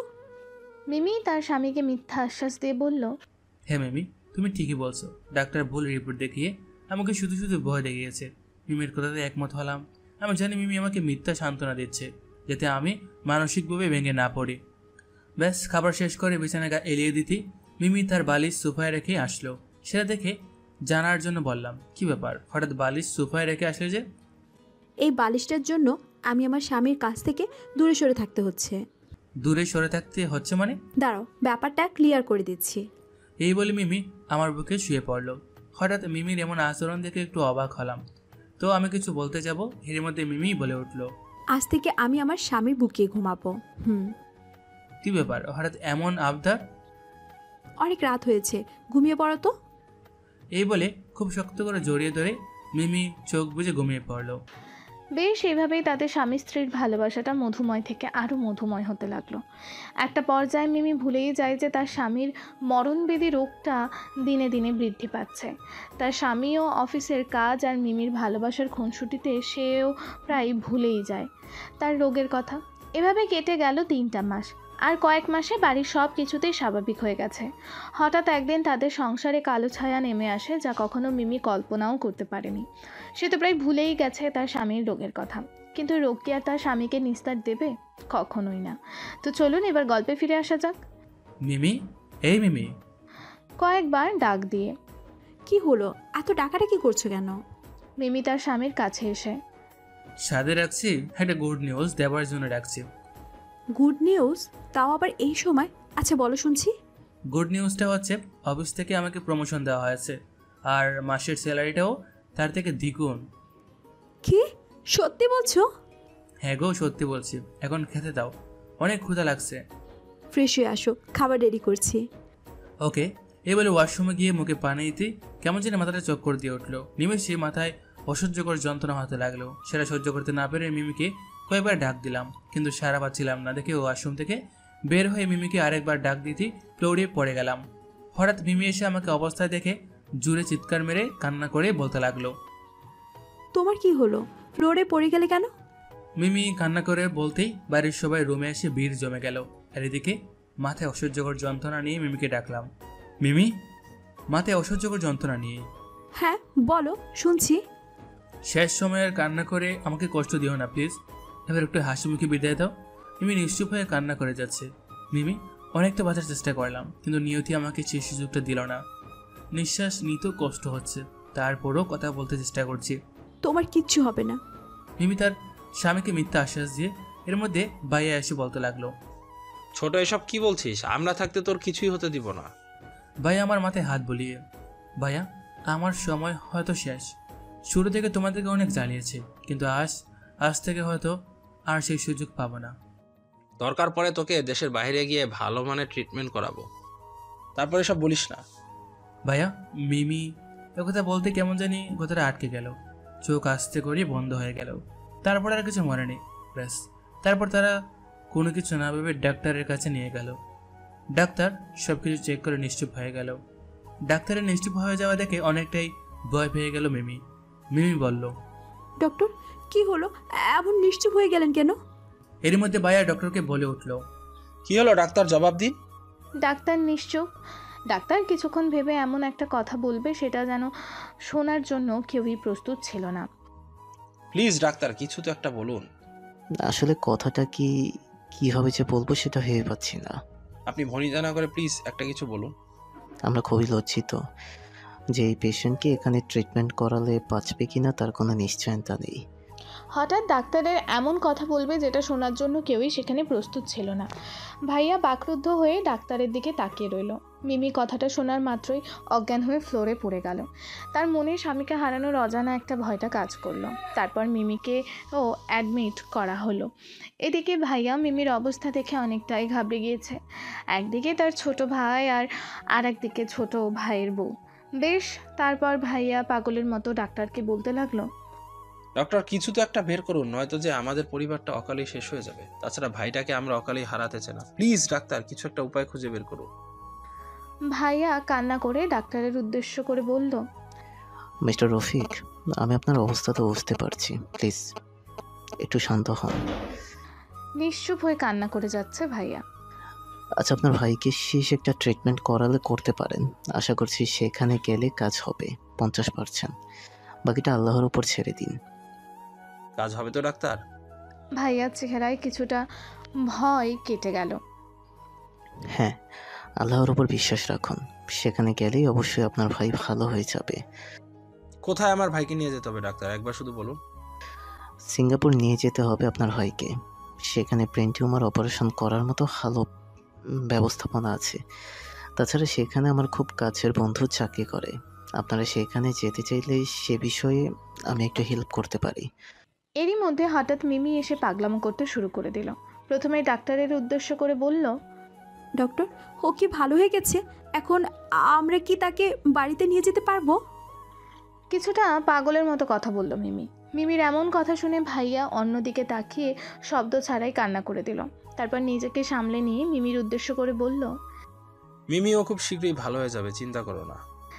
ভাইয়ার কথা শুনে মিমি কিছুটা স্বাভাবিকভাবেই কান্না করে বলতে লাগলো, ভাইয়া প্লিজ আপনি যেভাবে পারেন একটা ব্যবস্থা করে ফেলেন, নয়তো ওকে আমাদের কাছ থেকে হারিয়ে ফেলতে হবে। আর ও যদি হারিয়ে যায় তাহলে আমিও যে বাঁচবো না। এই বলে কান্না করতে করতে ফ্লোরে বসে পড়ল। ভাইয়া মিমির অবস্থা দেখে তার নিজের মনের মধ্যে রক্তক্ষরণ হতে লাগলো। একদিকে ছোট ভাইয়ের মৃত্যুর সঙ্গে পাঞ্জা লড়ছে, আরেকদিকে তার স্ত্রীর আর্তনাদ। তারপর নিজেকে সামলে নিয়ে মিমিকে সান্ত্বনা দেবার জন্য বলল, মিমি প্লিজ তুমি অন্তত একটু বোঝার চেষ্টা করো। বাড়ির সবাই যদি এভাবে ভেঙে পড়ে তাহলে আমি কিভাবে নিজেকে সামলে নেব সেটাও একবার ভেবে দেখো। ভাইয়া আমি এত কিছু জানতে চাই না, আপনি যেভাবে হোক ওকে ভালো করার একটা ব্যবস্থা করুন। এর মধ্যেই ডক্টর বলে উঠল, মিস্টার রফিক, আমি আমার বন্ধুর সঙ্গে এইমাত্র ফোনে কথা বললাম। আপনারা যেতে চাইলে প্লিজ সেখানে দ্রুত চলে যান। পেশেন্টের কন্ডিশন কিন্তু খারাপ হতে যাচ্ছে। হ্যাঁ ডাক্তার, আপনি যাওয়ার জন্য ব্যবস্থা করুন, আমরা অবশ্যই যাব। আচ্ছা, কালকেই তাহলে সিঙ্গাপুর যাওয়ার জন্য রেডি হয়ে নিন। আমি সব কিছু রেডি করে রাখছি। ধন্যবাদ ডাক্তার। আপনার পরিবারকে একটু বোঝান, তারা অনেকটাই ভেঙে পড়েছে। হ্যাঁ অবশ্যই। বেশ, তারপর ডাক্তারের সাহায্যে তাকে নিয়ে গেল সিঙ্গাপুর, যেখানে উন্নত মানের চিকিৎসার ব্যবস্থাপনা রয়েছে। তো পেশেন্টের সাথে মা, ভাইয়া, মিমি আর ছোট ঈশান তারাও সাথে গেল। 2টা দিন যেতে আর সেখানে অ্যাডমিট করতেই কেটে গেল। এখন পেশেন্টের কেবিনে সবাই তার পাশে বসে আছে আর তাকে অজ্ঞান করে রেখে দেওয়া হয়েছে, কেননা তার জ্ঞান থাকা অবস্থায় তার মাথা ব্যথা বেড়েই চলছে, তীব্র থেকে তীব্রতর হতে থাকে। এর জন্য ডাক্তার তাকে বিশেষ মেডিসিন প্রয়োগ করে অজ্ঞান করে রেখেছে। তো মিমি ঈশানকে নিয়ে বসে আছে। হঠাৎ ঈশান বলে উঠল, আম্মু আম্মু বাবাই কেন আমাদের সাথে কথা বলে না? কখন থেকে তার দিকে আমরা তাকিয়ে আছি। ছোট্ট ঈশান তার মার কাছে জিজ্ঞেস করে, তোমার বাবাই এখন আমাদের সাথে অভিমান করেছে, খুব শীঘ্রই তার অভিমান ভেঙে যাবে, দেখো। মিমি তার ছোট ঈশানের কম্পালে চুমু খেয়ে বলে, তাহলে কি বাবাই আগের মতো আমার সাথে কথা বলবে? হ্যাঁ, অবশ্যই কথা বলবে। তুমি এখন চুপটি করে ঘুমিয়ে পড়ো তো। মিমি ছোট ঈশানের মাথায় হাত বুলিয়ে দিতেই ঈশান কথা বলতে বলতে তার মার কোলেই ঘুমিয়ে পড়ল। এর মধ্যে ভাইয়া কেবিনে এসে বলল, মিমি, তোমাদের জন্য থাকার একটা রুম নেওয়া হয়েছে, তোমরা 3 জন সেখানে থাকবে। আর হ্যাঁ, ডাক্তার বলছে আমাদেরকে এখানে কিছুদিন থাকতে হবে। জি আচ্ছা। এর মধ্যে মা বলে উঠল, কি রে বাবা, আমার ছেলের অপারেশন কবে করবে? মা, চিন্তা করো না তো, ডক্টর বলছে কাল সকাল 10টা অপারেশন করবে। ছোট ঈশান কিন্তু তার বাবার সাথে কথা বলতে পাগল হয়ে গেছে। মা, চিন্তা করো না, ঈশান ওর বাবার সাথে খুব শীঘ্রই কথা বলতে পারবে। মিস্টার রফিক, আপনার সাথে কিছু কথা বলার ছিল। এর মধ্যে ডাক্তার কেবিনে এসে বলল, জি বলো। দেখুন, পেশেন্টের যা রিপোর্ট দেখছি। এই কথা বলে ডাক্তারের কথা বলা থেমে গেল। দেখে ভাইয়া ঘাবড়ে গিয়ে বলল, কিন্তু কি ডক্টর? কিন্তু পেশেন্টের যা অবস্থা, তাকে লেট করে অপারেশন থিয়েটারে নেওয়া যাবে না। ডক্টর, আপনি তাহলে কি ভাবছেন? ভাবছি আজ রাত 10টায় তাকে অপারেশন থিয়েটারে নিব, যদি আপনারা অনুমতি দেন। সমস্যা নেই, আপনি অপারেশন করার প্রস্তুতি নিয়ে নিন। ওকে, ডান। এই বলে ডাক্তার তার কক্ষে চলে গেল। তারপর ভাইয়া মার উদ্দেশ্য করে বলল, মা, ছোটর জন্য দোয়া করো, আজ রাতেই তার অপারেশন থিয়েটারে নেওয়া হবে। পাগল, নিজের ছেলেকে সব সময় তার মা দোয়াই করে। মা, মিমিকেও বলে দিও, আর আমাদের আত্মীয় স্বজনের কাছে খবরটা পৌঁছে দিও। বেশ দেখতে দেখতে দিন গড়ে সন্ধ্যা গড়ে রাত। সবাই অপেক্ষায় আছে অপারেশন থিয়েটার থেকে কখন তাকে নেওয়া হবে। রাত ঠিক 10টার সময় ডাক্তার এসে বলতে লাগলো, রনির পরিবার কজন আসছে? আমি, মা ও পেশেন্টের স্ত্রী।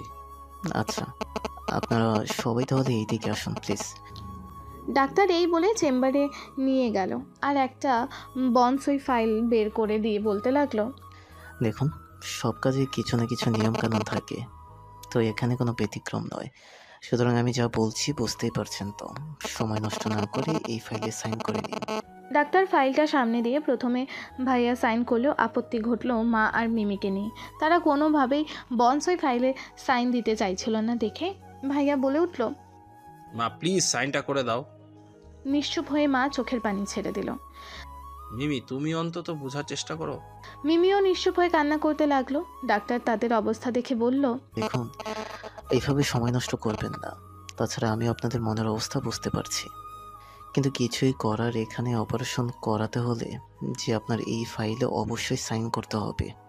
ডাক্তারের কথা শুনে সাইন করে দিল। তারপর সকল কিছুর অবসান ঘটিয়ে তাকে অপারেশন থিয়েটারে নেওয়া হলো। বেশ দীর্ঘ 2 ঘন্টা 45 মিনিট সময় অতিক্রম হয়ে যাওয়ার পর ডাক্তার অপারেশন থিয়েটার থেকে বের হলো, কিন্তু মুখটা কালো করে। ডাক্তারের মুখ কালো হয়ে যাওয়া দেখে ভাইয়া বলে উঠল, ডাক্তার, অপারেশন কেমন হলো?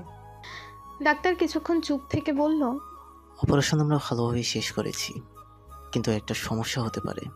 ডাক্তার, কি সমস্যা হতে পারে একটু খুলে বলুন প্লিজ।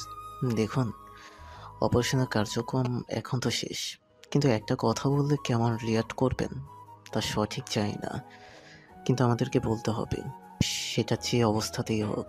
আপনি ভনিতা না করে বলতে পারেন। এই পেশেন্ট যদি 72 ঘন্টার ভেতরে জ্ঞান না ফিরে, তাহলে ভেবে নিলেন আপনার ছোট ভাই কোমায় চলে গেছে। সেখান থেকে কবে ফিরবে তার কোনো নিশ্চয়তা নেই। ডাক্তারের কাছে এমন কথা শোনার জন্য মোটেও প্রস্তুত ছিল না।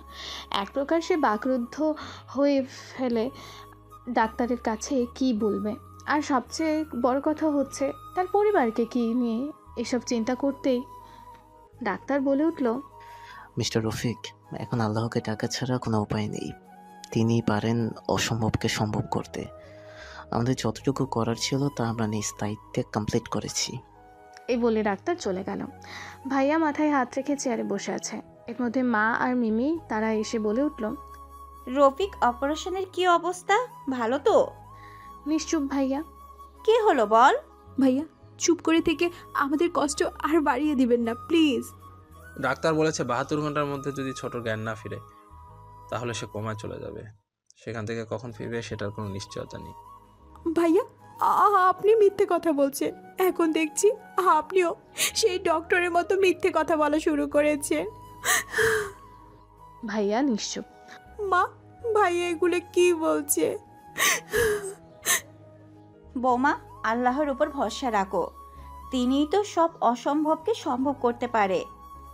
তাছাড়া 72 ঘন্টার সময় অতিক্রম এখনো হয়নি।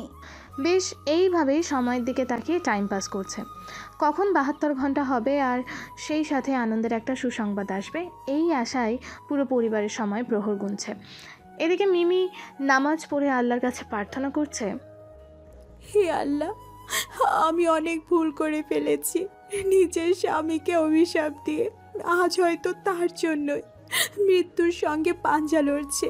হে আল্লাহ, এখন তার কোনো শাস্তি আমি সহ্য করতে পারছি না। মানুষ মানেই তো ভুল করে, আর তুমি তো বান্দাদের ক্ষমা করতে ভালোবাসো। আজ আমার স্বামী মৃত্যুর সঙ্গে পাঞ্জা লড়ছে, তাকে ক্ষমা করে তার রোগ নিরাময় করে দাও। হে আল্লাহ, তুমি তো জানোই আমি আমার স্বামীকে এখন কতটা ভালোবাসি। ওকে আমার কাছ থেকে কোনোভাবে হারাতে চাই না। ওকে যদি তুমি নিয়েই যাও তাহলে আমাকেও তার সাথে নিতে হবে। আমি একা ওকে ছাড়া বাঁচবো না গো। হে আল্লাহ, তোমার কুদরতে আমার স্বামীকে ভালো করে দাও আর আমার অভিশাপ থেকে তাকে ফিরিয়ে দাও। আমি না বুঝে তাকে অভিশাপ দিয়েছি, এখন তার জন্য ক্ষমা চাচ্ছি। আজই প্রথম তোমার দরবারে হাত তুলেছি, জানি না কিভাবে তোমার কাছে প্রার্থনা করতে হয়। যদি ভুল ত্রুটি হয়ে থাকে ক্ষমা করে দিও, আমিন। মিমি এই বলে প্রার্থনা শেষে পাশে তাকাতেই ছোট্ট ঈশানকে দেখতে পেল। সেও কান্না করছে। তারপর ছোট্ট ঈশানকে কোলে নিয়ে বলল, বাবা তুমি কেন কান্না করছো? মিমি তার ছেলের চোখের পানি মুছে দিয়ে, আমার আম্মু কান্না করলো তাই আমিও কান্না করলাম। ঈশান তার আম্মুর চোখের পানি মুছে দিয়ে, আমার বাবাটা কি আমাকে খুব ভালোবাসে? মিমি তার ছেলেকে জড়িয়ে ধরে কপালে চুমু এঁকে, হ্যাঁ অনেক ভালোবাসি। ছোট ঈশান তার মায়ের কোলে গুটিসুটি মেরে বলল, আর তোমার বাবাইকে ভালোবাসো না? মিমি তার ছেলেকে জিজ্ঞেস করে, বাবাইকে এখন একটুও ভালোবাসি না।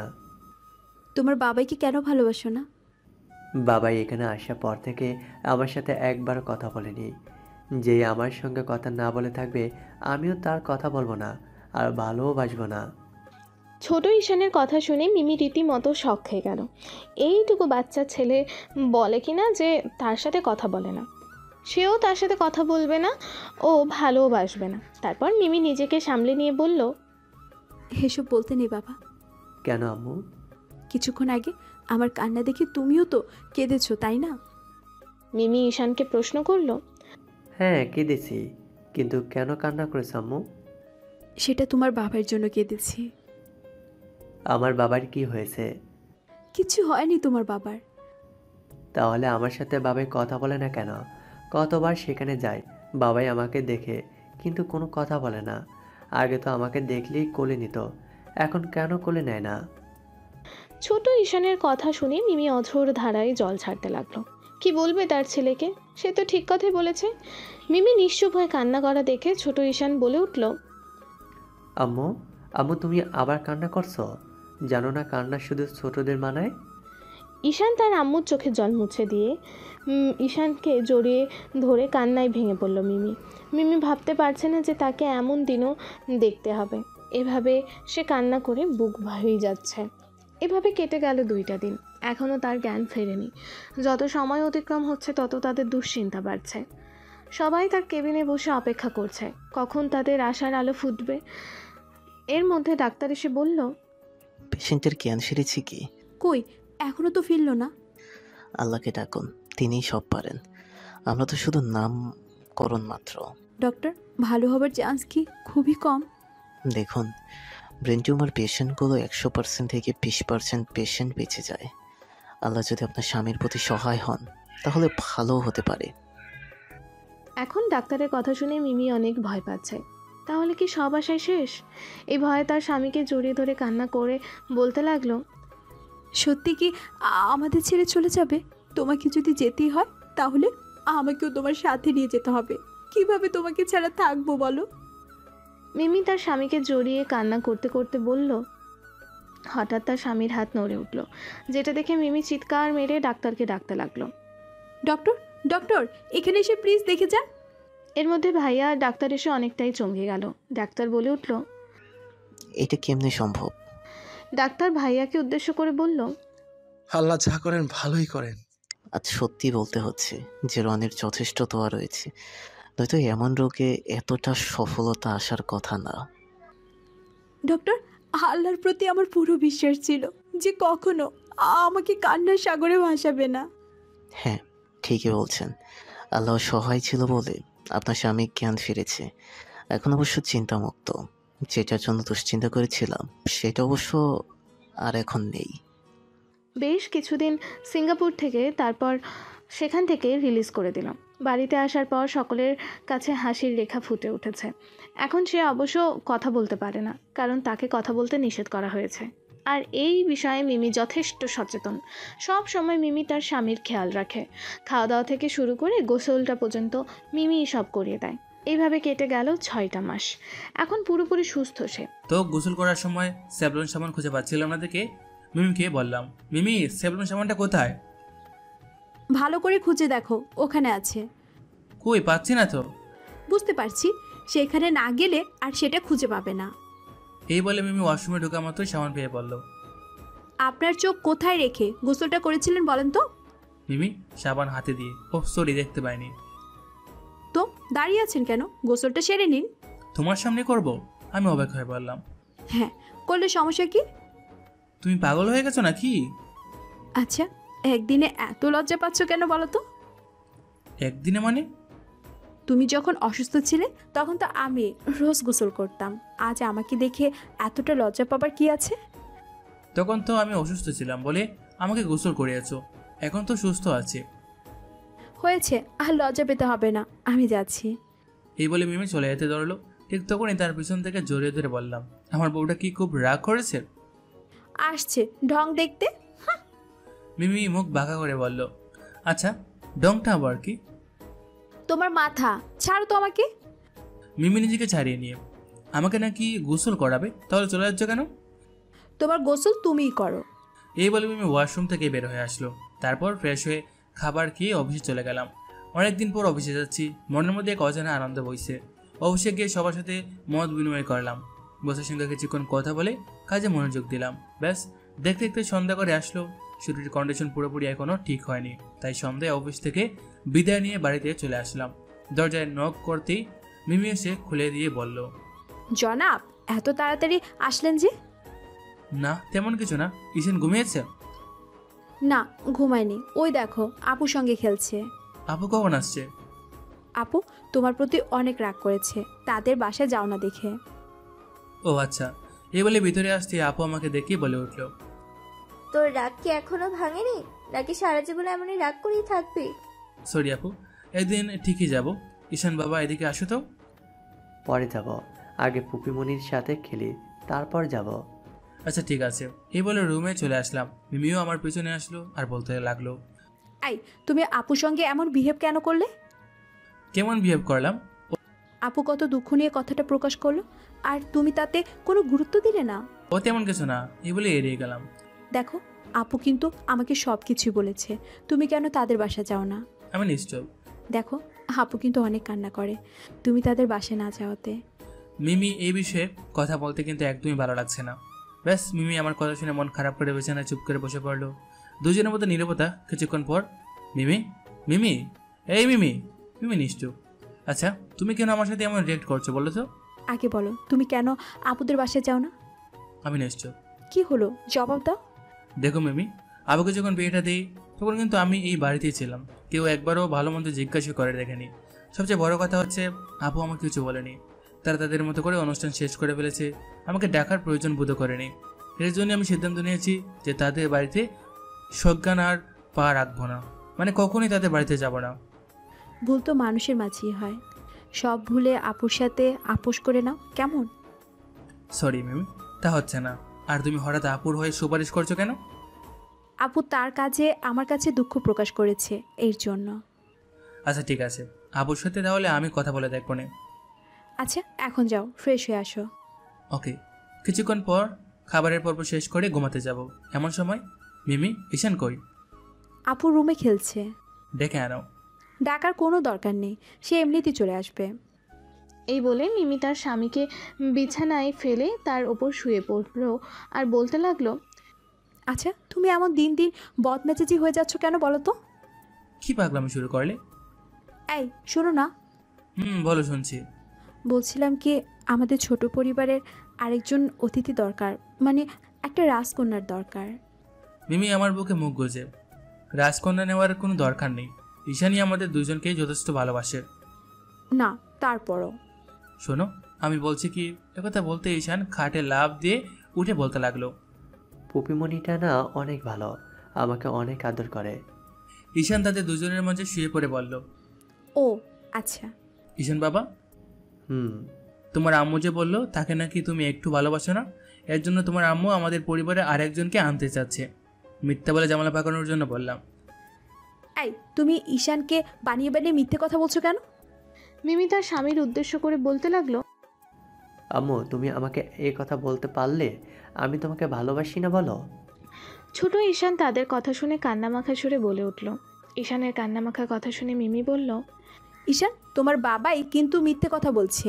তাছাড়া আমি তো জানি আমার ঈশান বাবা আমাকে কতটা ভালোবাসে। মিমি তার ছেলেকে জড়িয়ে ধরে, তাহলে আমাদের পরিবারে আরেকজনকে আনতে চাচ্ছ কেন? আর সে যদি আসে আমি কিন্তু তোমাদের ছেড়ে চলে যাব। ছোট ঈশানের কথা শুনে তার বাবা মা দুজনেই অবাক হয়ে গেল। দেখলো তো মিমি, ঈশান কি বললো? এই সব কিছু তোমার জন্য হয়েছে, ওকে বলার কি দরকার ছিল?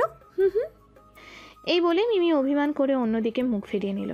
বেশ, তারপর ঈশানকে বুঝিয়ে বলতে ঈশান তার মাকে বলল, আম্মু আম্মু এই তোরা বাবা ছেলে এখন শর্ত। আম্মু তুমি কি আমার উপর রাগ করছো? মিমি নিশ্চুপ। আম্মু আমার একটা ছোট পুতুল সুন্দরী বোন লাগবে।